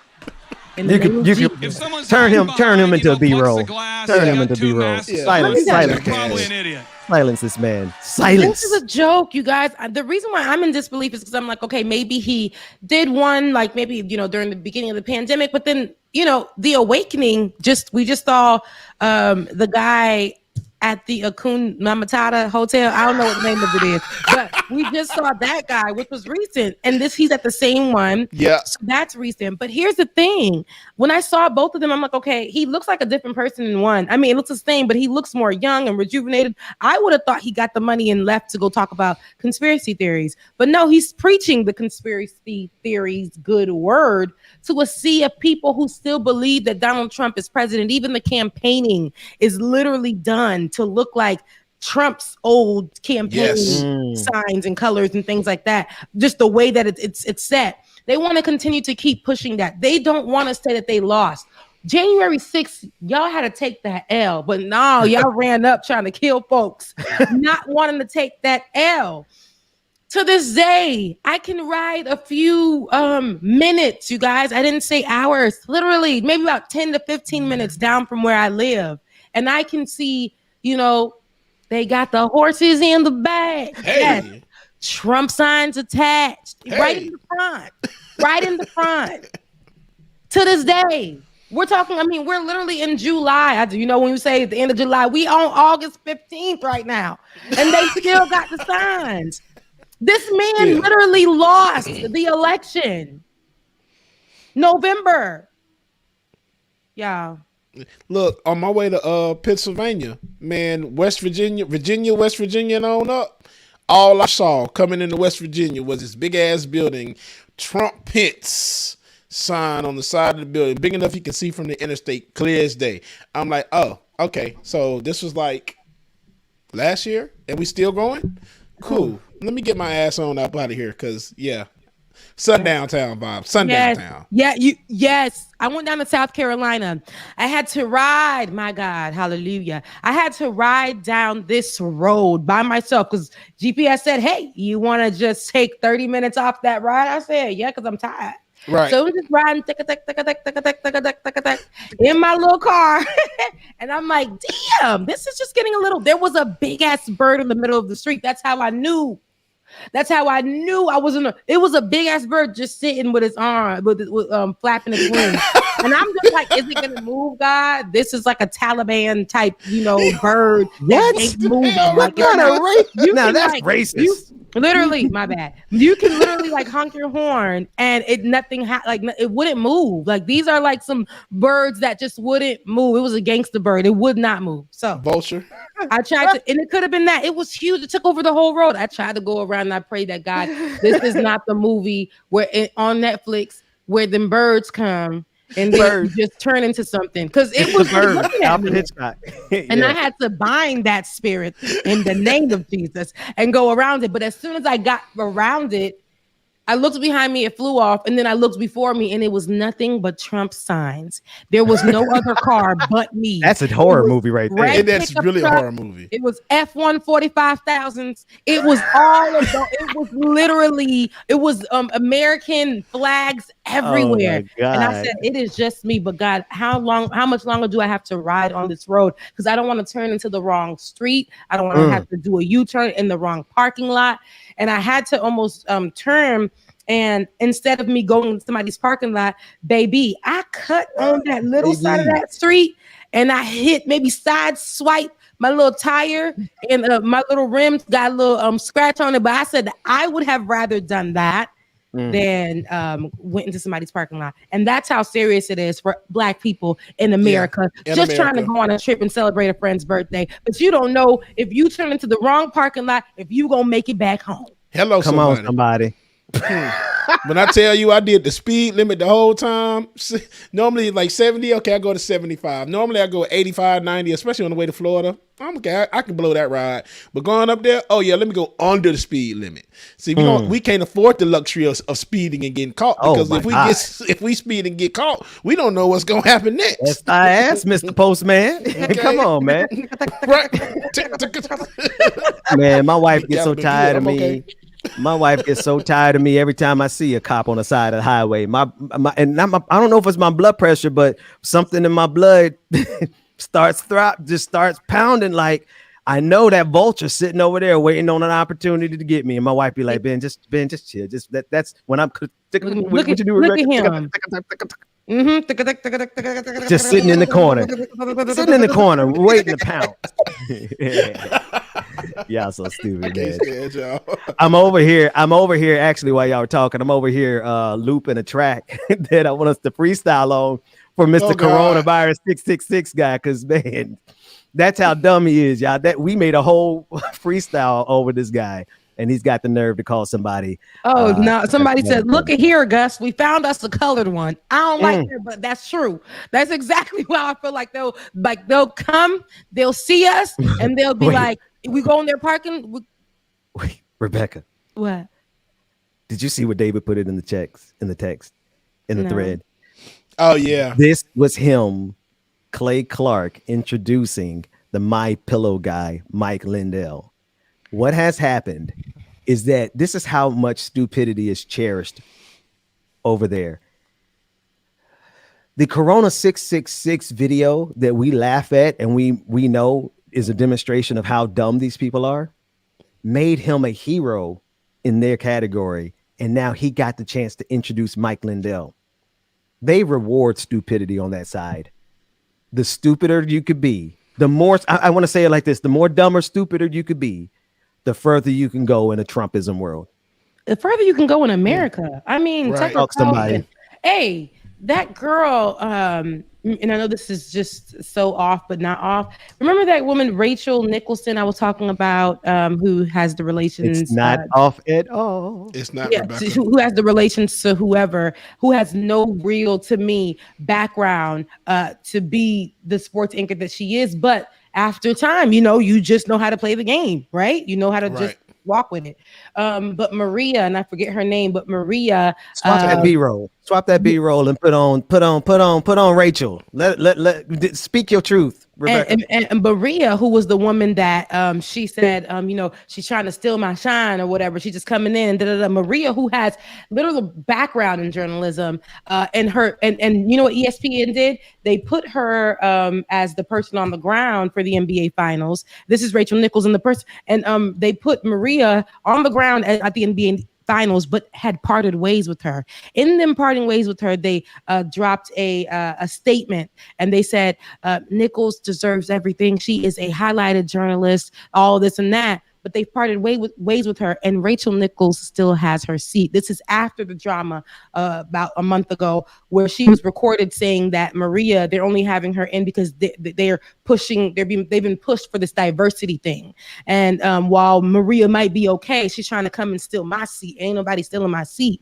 There's a problem with all that. There's a racial situation with all that, and her apology right here in this particular moment was literally that, hey, I mean, I said what I said. I'm not a bad person. And these two black men at Hakuna Matata University can definitely vouch for me. And that's how she remained in the seat, because she has seniority. Her seniority is her family line, her family bloodline. And I always forget who she's related to in here. But her family bloodline, the same way we have Meghan McCain, who got her seat because of her namesake. And we know that because she constantly says that. But this is what I'm saying. My father. My father. So in this particular moment, the stupidity or the ignorance, the disrespect will literally get, if you're a white person, and I understand literally like a million times, but all of that will get you a seat, not only at the table, it'll literally get you a seat with your boot on the neck of the black person that you stepped over. Woo. Always. Like I said, the reason why we see these people in these spaces and we don't see so much of ourselves, that's because here in America, it's not considered a social norm. Seeing a white person, a white woman, that's like women's suffrage here. We're not included in that number. We're not included in that conversation. A lot of feminist movements that were birthed, black women weren't included in those things at all. So a lot of white women are saying, but you don't see Rachel Nichols. Rachel Nichols is one of the first of her kind. She's a woman doing it for us all. She's paved the way. Sis, she ain't paved no ways. She had it literally. When we talk about somebody getting it from the mud, somebody getting it out the mud, somebody, being in the trenches, somebody literally doing this because this was their passion and they really worked hard for it. We can talk about people like Maria and qualifications and just saying, hey, we can give her more highlight. It's okay to push Rachel Nichols out the way, put her somewhere else. People are still going to remember Rachel Nichols, but if somebody else is qualified, that's it. Yeah. And for her comments, Maria should have been more so promoted. Not just saying, oh, we're going to give her an opportunity at the NBA Finals and then cut her and cut her loose. It shouldn't have been that. The reason why they cut her loose is because ESPN and Maria couldn't. That's what they said in the statement. They couldn't agree on the contract. I think Maria understood at that moment. Hey, I know my worth. Y'all let Rachel Nichols sit here. Oh no, you're gonna pay for my suffering. It's too expensive to come and shift my piece. And you think I'm going to sit here at ESPN while you guys disrespect me and I have to sit next to somebody who doesn't have any respect for me, that you guys allowed to just cap on television with two black men that I know? Do we have the full ignorance, the stupidity and all that? It definitely will get white people very, very, very, very far. Us? Oh no, it gets us cut, baby. It gets us snipped and cut. That little girl, the one that was like, meet me outside. How about that? She was just yesterday on the people's social media that, why when I do something, because I was born in the hood and I do things that's hood, it's a problem for people. It's a problem for people because when people who are black, who just naturally comes by, and a lot of people that look like you, Miss Bad Baby, do it. It's literally considered something nice and okay. But when we are just being ourselves and we're just happen to come from places that are like that, we can't get no job, sweetie. With the nails that you rocking and the tattoos that you got above your waistline And earrings that are picked all over here, and the braids and the weave and the baby gelled hair that you gotta do 6 jobs to do because your hair just don't lay like that on the edges. When y'all do it, it's like it's so cool, it's so innovative. But this is something this is our culture. This is a Black culture thing, a Black American culture thing. And when we just are who we are, we can't walk up somewhere and ask for a job. We won't get it. But that white person who looks innovative and really cool, like Bad Baby, who talks with an accent, like, well, I got this accent and y'all mad about it, thinking I just want to be Black or whatever. Can't I just be born in the hood, sis? It's just that with you, there will always be a privilege no matter what. With us, where it comes natural, where it's just who we are, we're told, hey, fix your accent because you won't get that job. Adjust yourself, adjust the way that you look, straighten your hair because you won't get that job. Now, you know it's unacceptable to go there with that natural hair. You know it's unacceptable for you to go with those braids. You know it's unacceptable for you to rock these long nails with those colors on it. You know that's very unacceptable, Rebecca. You as a dark-skinned girl who may have an accent that may be Haitian-y sometimes, that may be South Floridian sometimes, you know that's a problem. Adjust it. But for these other people, it's too ghetto.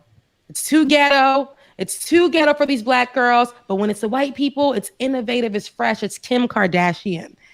It's Kylie Jenner. And it makes news. And it's the newest thing to come out. Long nails with different designs, wearing golds and caps on your teeth, having big booties and thick lips. You know what I'm saying? Like slim waist. That sells for white people, but it will not sell when it's originally from the Black person. I'm just saying, I was told myself when I got out of college at FAMU by my favorite professor, Rebecca, you got a little Haitian accent, which gives you like a little bit of a speech impediment, but you do talk proper. But you have to understand you are dark skinned as well. You can't go in with those nails. And I'm not saying this because I don't like it on you. I'm saying this because I know that you cannot get a job.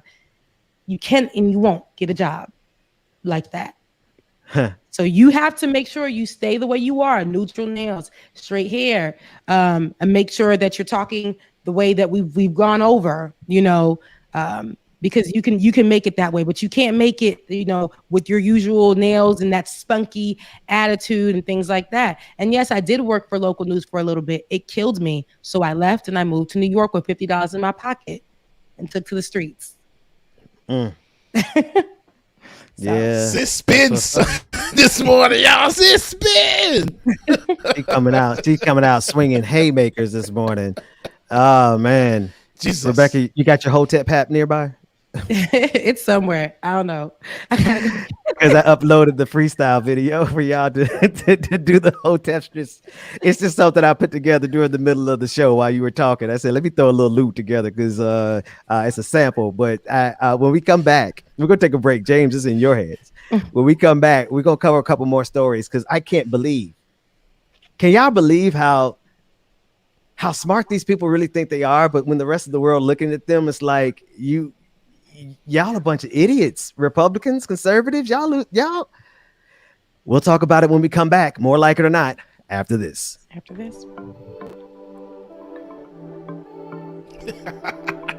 Y'all make sure y'all stay tuned. More Like It or Not is coming up next. Shout out to Rebecca, who just dropped all the microphone on everybody. She's like, okay, Rebecca's spitting this morning, ain't she? All right, sister. I hear you. Cool. Good shit. All right, cool. Y'all make sure y'all stay tuned. Good morning, everyone, and thank you again for joining us. And if you have not already, patreon.com/likeItOrNot, patreon.com/likeItOrNot, y'all. Make sure that you stay tuned. Good morning, Mama and Daddy. I know Mama said that she is going to play, what's she say? Going to play Grandmama this morning. So shout out to Mama who's listening.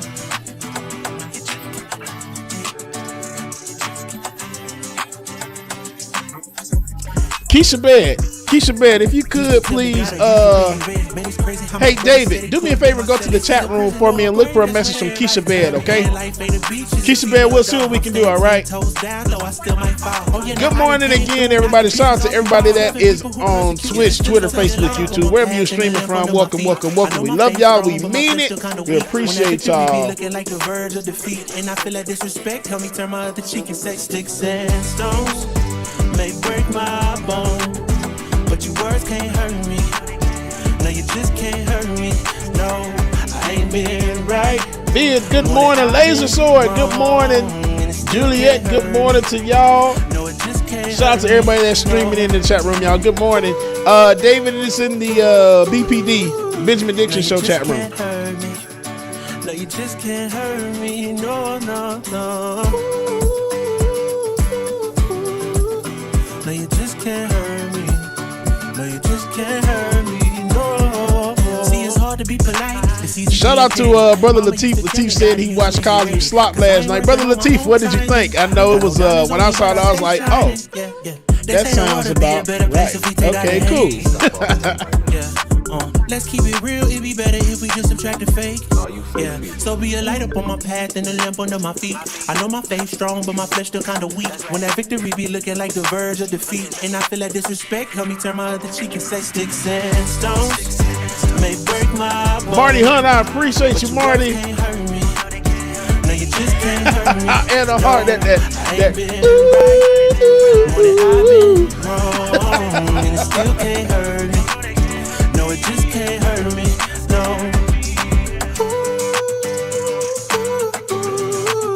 No, you just can't hurt me. No, you just can't hurt me. No, no. I could really use a change of scenery. Yeah. Everybody smoking all the greenery. Yeah. Close the match 'cause they were handed down to me. But I'm still fly. I'm still fly. Savage Sweetheart, where you been hiding at, sister? Good to see you. I'm still fly. Let's go. It could all be worse. I could be a hater like you. It could all be worse. Ben want us to try to freestyle, Ben. You know we on freestyle, but you gonna get some slop today, but it's gonna be all right. So let's go for it. So right now. I got something for that ass. Now say it with your chest now. I'm free. Can't nobody take me here and now. Anna Hart, okay. Y'all, we got singers in the chat room. Anna Hart is a professional singer. Look at all these professionals in here. And then Justice Draconis does some work as well too. And Justice does firework and everything. Really freaking cool. Shout out Justice Draconis, man. Aurora, good morning. It's my time to ride it now. It's my time. Oh. Cheers to all the Yeah, now we're gonna have Anna Hart come on. We're gonna have Anna Hart come on and sing us a song. You can see whatever from behind me, but I'm still fly. Savage Sweetheart, me too. I know. Jelani Gandy, thank you. We appreciate you. I'm still fly. Let's go. And Laura Estrada is an opera singer. My God. Man, all this talent in this chat room. Shout out to y'all, man. Shout out to everybody in the chat. David, I bet you won't. LaShonda Williams, good morning, cousin. I don't know if you're my cousin or not, but everybody with a Williams name, you know, they're cousins. Good morning, cousin. And now, it's my time to ride it out. It's my time to ride it. I'm young, I'm free. Can't nobody take. Brenda Johnson, you too? Brenda, what you be singing, Brenda? It's my time to ride. Yes, Nat A does good at crocheting, and she is a good mommy to Kane as well too. Nat A, shout out to you.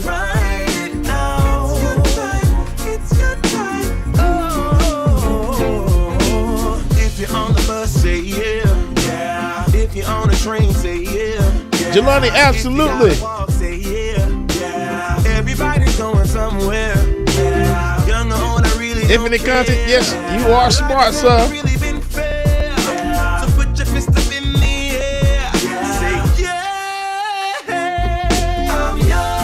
The crew was supposed to be back on screen with that, but I guess they missed the memo. Y'all welcome back, man. Right? I'm like, it's my time to ride it out.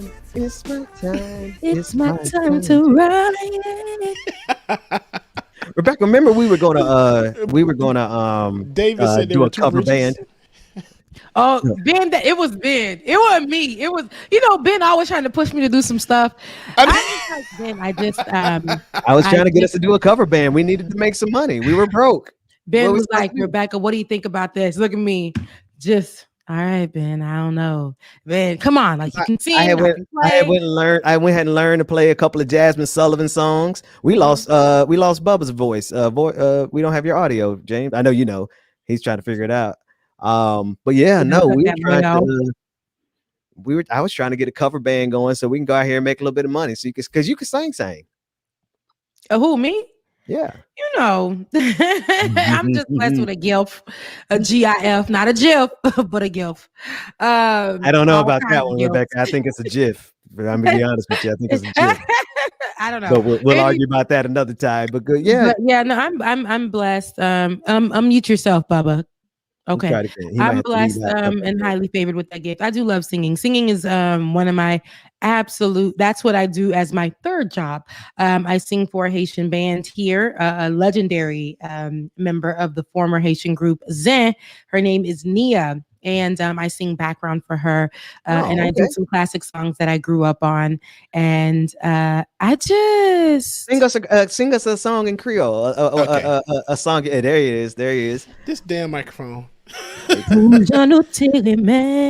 Ou pa dwe jam kite, nou pa dwe jam separe, l'amour pa dwe jam frene. Can you freestyle in Creole? Nou te fait compte c'est vrai, nou te mare fâché, même là te di ou met ale, c'est pas ça m'te vle, tu ne vin chwen mwen. Yeah, that's like one of the songs that we perform. It's like a really actual like popular song. So. Yes, indeed. Oh, Ben, I don't know if Ben remembers this. In college, that same summer, like everything happened that year. We did, I don't know if Ben remember, we sung in the talent show. You remember? Yes, in the cafeteria. Yep. We sang. It was me and you, and we sang that thing on Black Street, Don't Leave. Come on, no, we didn't. Yes, we did. Come on, because man. I said, Ben, we need to go to the studio. Ben said, man, we ain't gonna do nothing but waste time in the studio. I said, yeah, you're right.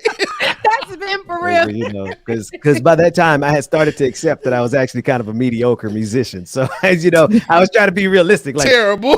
by that time, it was clear to me that I was not a singer, right? And I accepted my role in the music industry. I was like, okay, so I'm not going to be a singer. I could be like Kirk Franklin. Then I'll direct the choir and stuff. But I couldn't really play the piano well, so I said, let me go to politics. We actually sang at a talent show at Bethune. Yeah, we did. It was 99, Ben. It was a long time ago. Yeah, did y'all do your talent shows in high school or whatever? Like, yeah, it depends. Yeah. You guys, what was I doing singing Anita Baker, Sam Cooke, and Luther Vandross at the damn? I need to connect you with my son, Rebecca. I need you because the reason you were singing it's because you got soul. You got soul. You got an old soul. I was in high school, and that's why they called me. That's why my name became the Songsters. They was like, oh, that little one over there, because there it was like a mixed blended school, and we were all looking to be accepted. These little black artistic kids, and we were all looking to be accepted somewhere. And a black lady was just like, "Are we going to form this group?" Emerald and Onyx is what the group was called. You can drop the lower third. I want them cash apps to show. Oh yeah, and thank y'all for yesterday. I mean, we're gonna do one more push real quick, but I want Rebecca to finish her story first. We are gonna definitely do a push. But honestly, the group Emerald and Onyx, and I sang this song. I sang actually summer. I tell you guys this all the time, summertime. But I did the Fantasia version, and I blended it with. What did I know about that? What was I going through in my life as a black little child, a black in high school girl? So that was past life recall. That's what that was. I feel like that and that's what they felt for me. They were like, "Do you know what you just did?" And I'm like, I sang a song that spoke to my spirit. I don't know. I don't really know. Summertime. Yep. I did summertime, and I blended that. I need to interject. James, you said that was past life recall. Rebecca, just sing for us what you're talking about. I don't know, because it's too long. It's too long, though. Just give us that first time. Summertime. Cut to the transition. Do like you do a video. Summertime. Cut to the transition. And the living is easy. Fish are No. Wait. David, no.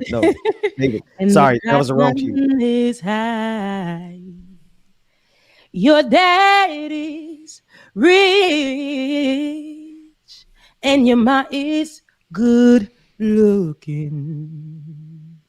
But hush, little baby, don't you cry. One of these mornings, yeah, you're gonna rise up singing. And then you'll spread your wings and you'll fly to the sky. Oh, yeah. Until that morning, yeah. There's nothing that can harm you.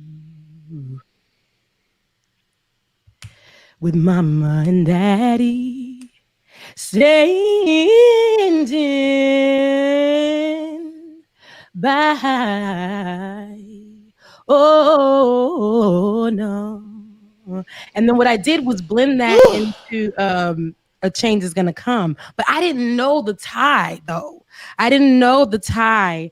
But when I got older and I got to college and I had did another talent show where I became Miss Wheatley 2007, 2008 at Florida A&M University. But I sing that song too. And at that moment, did I know the power of the words, the songs that I sang. But that, and I was a kid. Wait, I'm sorry. And I don't mean to be, I was directing my wedding. Forgive me for being a director. But what I need to hear is a transition from Summertime to Change Gonna Come. I'll Sam Cooke, right? How does the Change Gonna Come start? Because I don't. Okay, so that's what I did. So standing by. One shot. No. I was born by the river. One shot. In a little tent, no, just like that river, I've been running ever since. It's been a long time coming, but I know change gonna come. Oh my God! Oh yes, it will. Yeah. Now, David, it's been too hard living. I'm done. David, I don't know how to bring us back. I took us to one shot. I don't know how to bring us back. I don't even sound as good as I usually do because it's been a minute. But that whole thing. And you sang that in high school? Yes, I sang that in high school as a kid, as a 15, 16-year-old kid. And James, you said, what was it? Past. You called it past life. What? Past life recall. Isn't it something that Rebecca in high school, being a young Haitian girl, a part of her own diaspora, but connected, there is a Negro intimacy that is communicated telepathically, is what Michael Eric Dyson described it as. That's that black nod that you give when you walk in, when he was talking about Barack Obama, but he's talking about something that exists. It's a telepathic communication that we have between us. It's called blackness. And I'm curious, Rebecca, you as a little Haitian girl from the diaspora connecting with the Black American diaspora in a way that resonated in your soul so deep that you sang the soul of our civil rights movement in high school. In high school. Just I felt a pain, and I know we've talked about this way before in the beginning, but the type of pain that I feel when I sing like Porgy and Bess, and I sing like Sam Cooke, and I sing these songs, any song I could listen to it, and there's a pain that you peel back. When I listen to it the first time, it's like I hear it for the melody, and when I'm listening to it cleaning my home or I'm listening to it in my headphones, I feel the pain of the person singing or the pain of the lyrics. It's not just a song that was created just like that. This is somebody's pain. And I don't know if it was somebody's pain because they were out there picking cotton. I don't know if it was somebody's pain because they were separated from their kids. I don't know if it's somebody's pain because they don't know if the change is going to come while they are alive, but maybe in the lifetime of their child. But dang, like I felt that pain, and I I can see myself for some reason. It's like going to the movie theaters and you're there for 2 hours and you're there in this dark room and it's just you in the movie theater. It's just you in the screen and you actually become the character. You leave and you can't separate yourself from that character. You leave and you can't separate yourself from, the movie itself. It's like you're still just it just surrounds you and you just you Google it, you go home and Google what's happening next or whatever. It just consumes you. And that's what happens with me and music, and especially music from back in the day, whether it's a love song, a heartbreak song, or a Haitian song or something. Yesterday I was singing a Haitian hymn and the lyrics, I felt the pain of those lyrics. It's like, it ain't no, they're talking about the Lord, but it's actually the pain, the suffering of the people of Haiti. And they're like, but we're still gonna make it. And that's kind of like what I go through when I hear music and when I. Now you do know the director in me is not going to allow you to mention some Haitian hymn and you're not singing for us.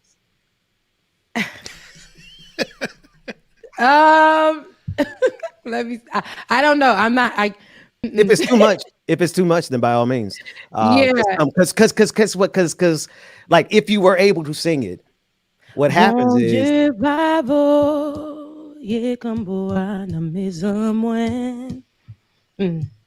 Bon Dieu va beau, et comme bois dans mes amours. Même si la guerre you abondé,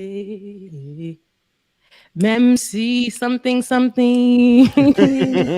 you abondé, même si something a pévaille tout côté.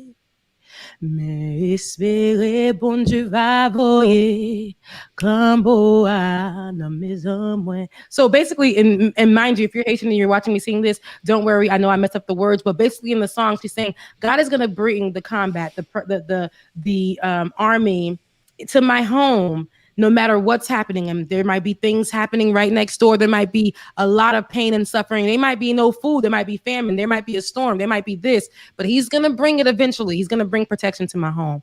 It's like, so for me, it's like, we don't know when that protection is going to be, but I can hear the pain there. But they're like, at the end of the day, our minds have to be focused on help is going to come. We don't know when.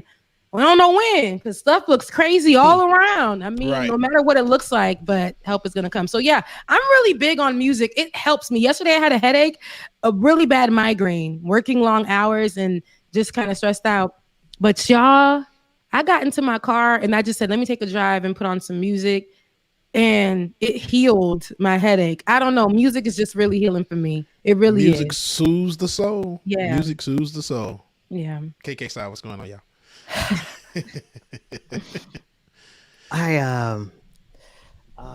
Ben done had us put on a damn talent show. Talent show, right? Look, real quick, y'all. Though, look. Oh, I forgot to tell y'all. I won't be on tomorrow. That's cool, dog. I got it. I understand, man. You doing? I have to travel.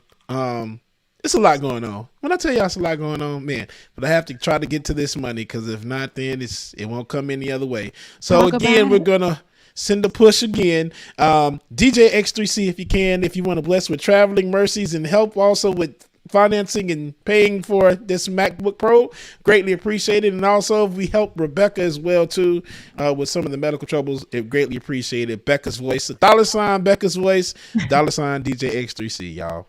I want to say something here.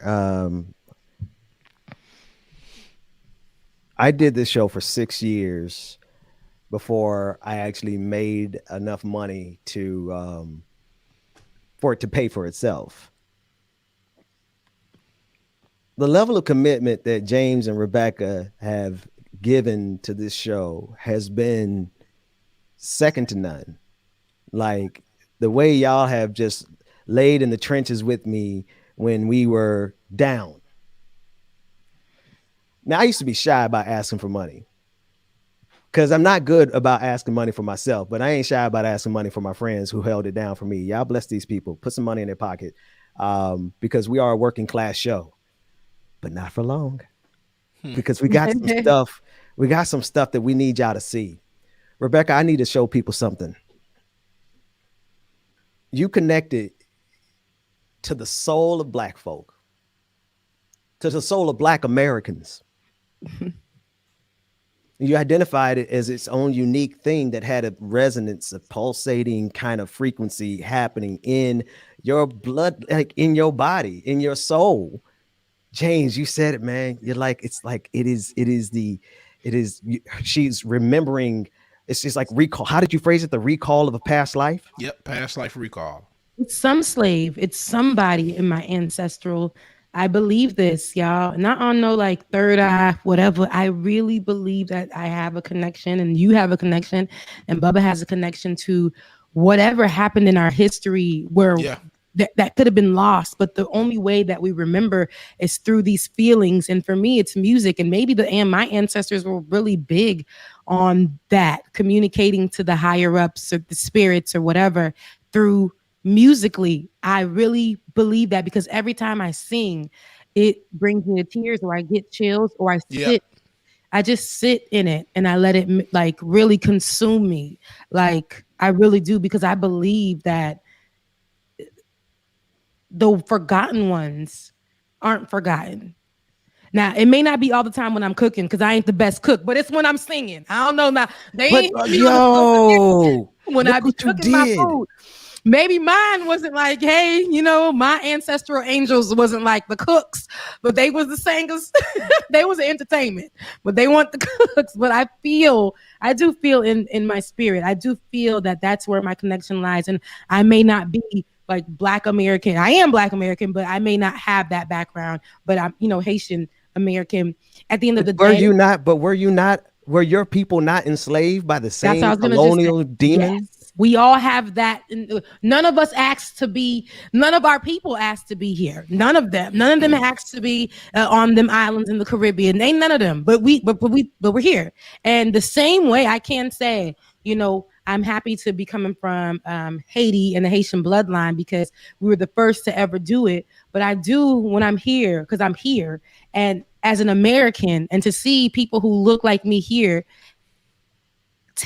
finally okay and taking the credit that they built this country without being slapped down, without being accused of lying or whatever. Y'all take up your bed and walk, okay?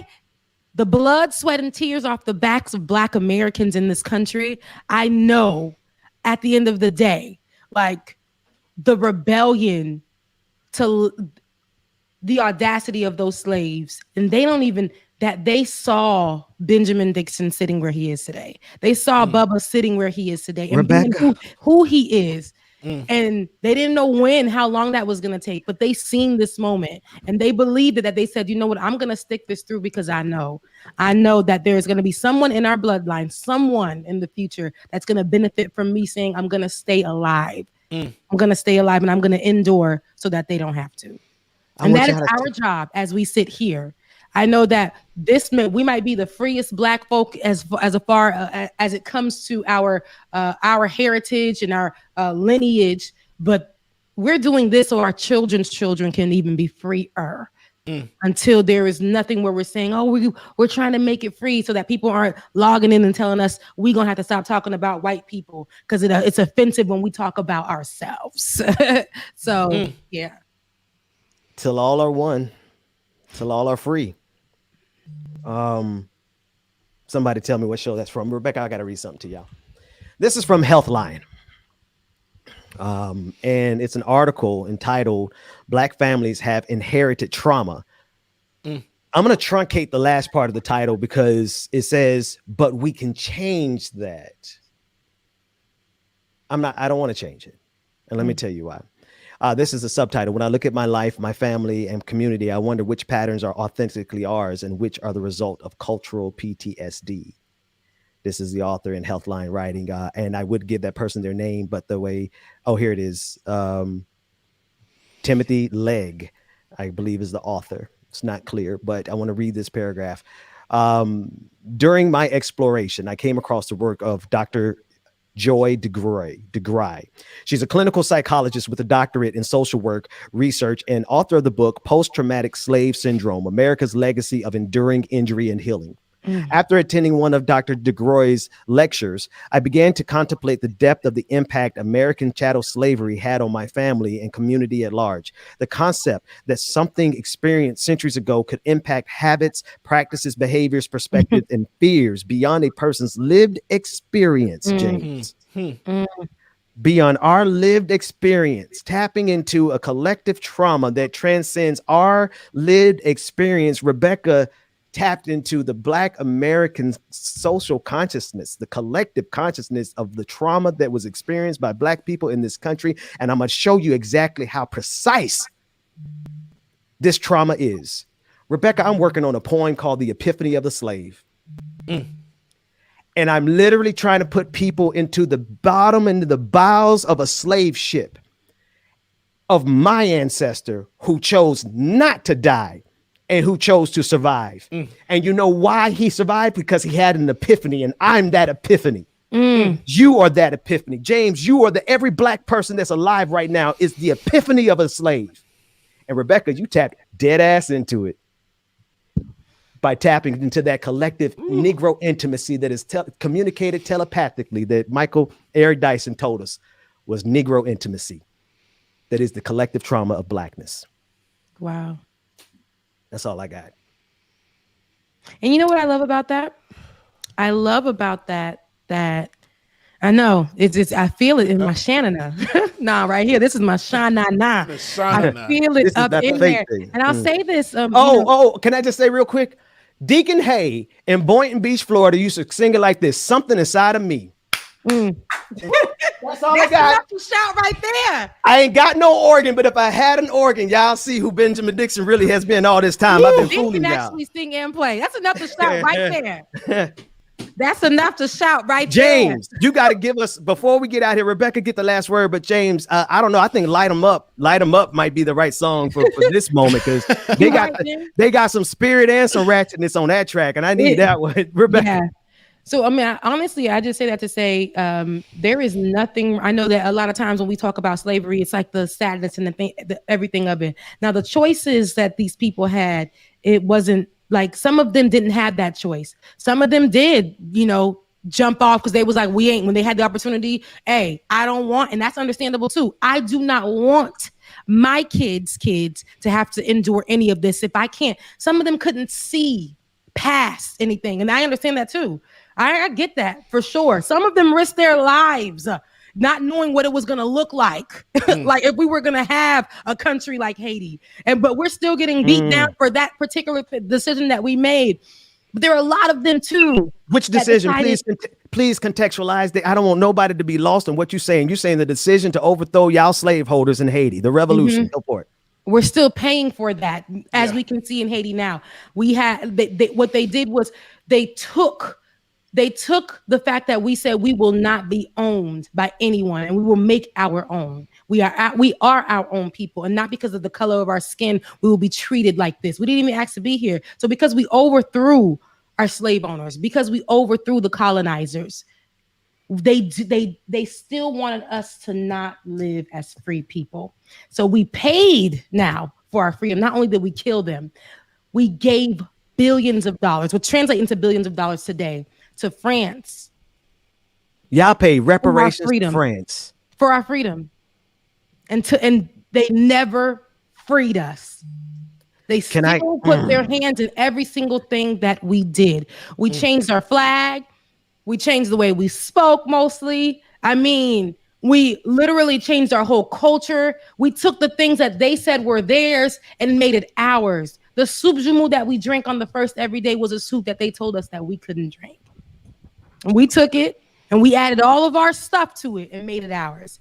Okay. So at the end of the day, I say all of this because I'm like, the people that did decide to push forth and fight for us and take on even being free, for saying that they were free and allowing these people to take away their freedom still, but still marching on and say at the end of the day, we still showed y'all that you do not have to live under the thumb of the colonizer, of any slave owner. And the same ones that did that for us here, who literally took an opportunity and stuck it through until they were free or ran off on the plug twice and went to go get their freedom. didn't know if they were gonna make it. We don't know how long those journeys took, y'all. We Come do on. not know. We couldn't. This can't be the same son It can't be. that Harriet Tubman Come was on, out there somebody. running under and falling out because of the spells that she had and getting up and still doing the work. You think I could be out here even on my days that I run? I be like, this is too hot for me. We could never endure what they endured. But I say that also. I say all that to say where we are right now is in such a much better place than our ancestors. But where we are right now still isn't enough for where we want our kids to be. Yes. Okay? Because we ain't that free. I mean, we're way more free, but we ain't that free. Okay? So that's my last word. I'm done with it. I love you guys so much. Ben, you can get the last word. I guess that's what we're doing here because you're messing me up. Like, who gonna in? Who gonna tap out first? Cause check me out. Rebecca, I just need some falsification here. Have I ever told you anything about the epiphany of the slave? If you literally have sat me down because you're very I don't know, Ben, when we talk, Ben, yeah, he's extra. No, but he goes into like this cosmic whatever. And we have had conversations where we've sat here and Ben will go into like, it's almost like the transfer of spirits. It's like when we're in church. Honestly, it's the same thing. It's like a transfer. Hey, don't tell all our secrets now. Don't tell them all of our secrets. Well, yes, Ben, we've had a conversation many times where we've sat down and we've discussed our ancestry, or the thing, and especially because of the environments that we were in, Ben. And you've taught me a lot when it comes to that as well. So then maybe I've been playing. Okay, so then maybe I've been planting it in you all this time. But I tell you what, the way you put it together in this moment is so what's the word? Now you've never talked about the poem that you're creating. Yes, never. It is. The timing is serendipitous because I'm gonna tell you this. I can't tell y'all enough. Not only are we the dream of our ancestors, but we are the epiphany of those slaves that said that we're not going to jump off the ship. We're going to stay alive because James Bubba Williams got to be here. Rebecca Azor got to be here. Benjamin Dixon got to be here. Karl Mack got to be here. Georgia Fort got to be here. We are the epiphany of the slave, of the enslaved. The epiphany of the enslaved, because we were never slaves. We were just people responding and surviving white supremacy and capitalism. And guess what? We survived. And you are looking at perhaps the most freest Black people on the face of the planet. Once I get out of corporate, but once we get out of the working class, don't put no money in our hands. Actually, no, put some money in the hands of my DJ and my sister, who have been a blessing to me this morning. Y'all bless my soul. Y'all bless my soul. Y'all can bless them. Mine. The audience, y'all could bless them more than I can afford to pay them right now. But I'm thinking about having a conversation with some folks because more people got to see this. Maybe we take this to TV. Yeah, let's take the show. Let's take the show on the road. TV deserves this, okay? Yeah, y'all goddamn right they do, listen, baby. Okay, yeah. Y'all wait for the folks on listening to the podcast. I'm going to put it in the description. James, what's your Cash App? $ DJ X3C, Venmo as well too. Yeah, Rebecca, what's your Cash App? My Cash App is $ Becca's Voice, BECCAS VOICE. That is cash sign, or is it $? What you call it, kids? $ Becca's Voice, BECCAS VOICE. I love y'all. I am not good about asking for money for myself. Anyone who's worked with me knows how painful it is for me to ask for money. Benjamin for myself. P. Dixon deserves. But no, let me tell you, I am not shy about asking for money for my friends, especially ones who hold it down for me and those who have the brilliance that is Rebecca Azor, the revolutionary, the radical, ratchet, and righteous Rebecca Azor, and the phenomenal DJ exclusive James Bubba Williams, home team. We got the dream team. Before we get out of here too, I know one last thing. There's always one last thing. One more thing. You guys are rock stars. Yesterday, I told you guys about what I needed to make sure I get my procedure done on tomorrow, Friday, which will cause me not to be on the show. Sorry. Sorry. Is that tomorrow? Or not tomorrow? It's tomorrow. So it's just me tomorrow, man. Yeah. Okay. Well, maybe I open up the phone lines. Okay. Go ahead. And open up the phone lines. Talk to some people. I really miss B of giving us that Karen joint. I need some love. Yes. Open up some Zooms. But for real though, you guys really looked out for me. And and I was able to send in that payment, and I'm getting my procedure done tomorrow. And y'all, by August should be an update with where my body is, and I have been on these drugs like they told me to be, and I should be 100%. Okay, because that's where I know. Haven't got the update yet, but it's coming in August, and I will give you guys the update, and I should be 100%. Where I no longer have to talk about this. Body is together. I've been taking care of myself, and I thank you guys. And I really wouldn't have been able to pay for that last payment if it wasn't for you guys. If it wasn't, not the way that I did. So, ooh. And just so everybody know, this is what we call the testimonial service. Yeah. What y'all did for them yesterday was a blessing. Thank y'all for doing that for my friends. And I'm asking one more time on behalf of my friends because, they've been a blessing to me. So y'all be a blessing to them, and we're gonna come back. Yeah, all hearts and minds are clear. Light them up, light them up, light them up. And every time you guys come on here, listen, tip your DJ, tip your host, because we're working for you, and we really appreciate. Girl, I done asked for the money already. Now, come on, how many more times you gonna ask for money, Rebecca? I done set it up. I set it up with the spirit of giving. I set it up.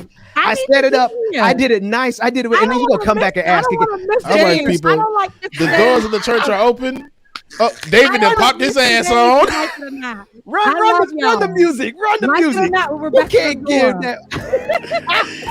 Hey, I love y'all so much, man. Tomorrow's show is Ben's OnlyFans show. Ben's OnlyFans show is tomorrow. The Only Ben show.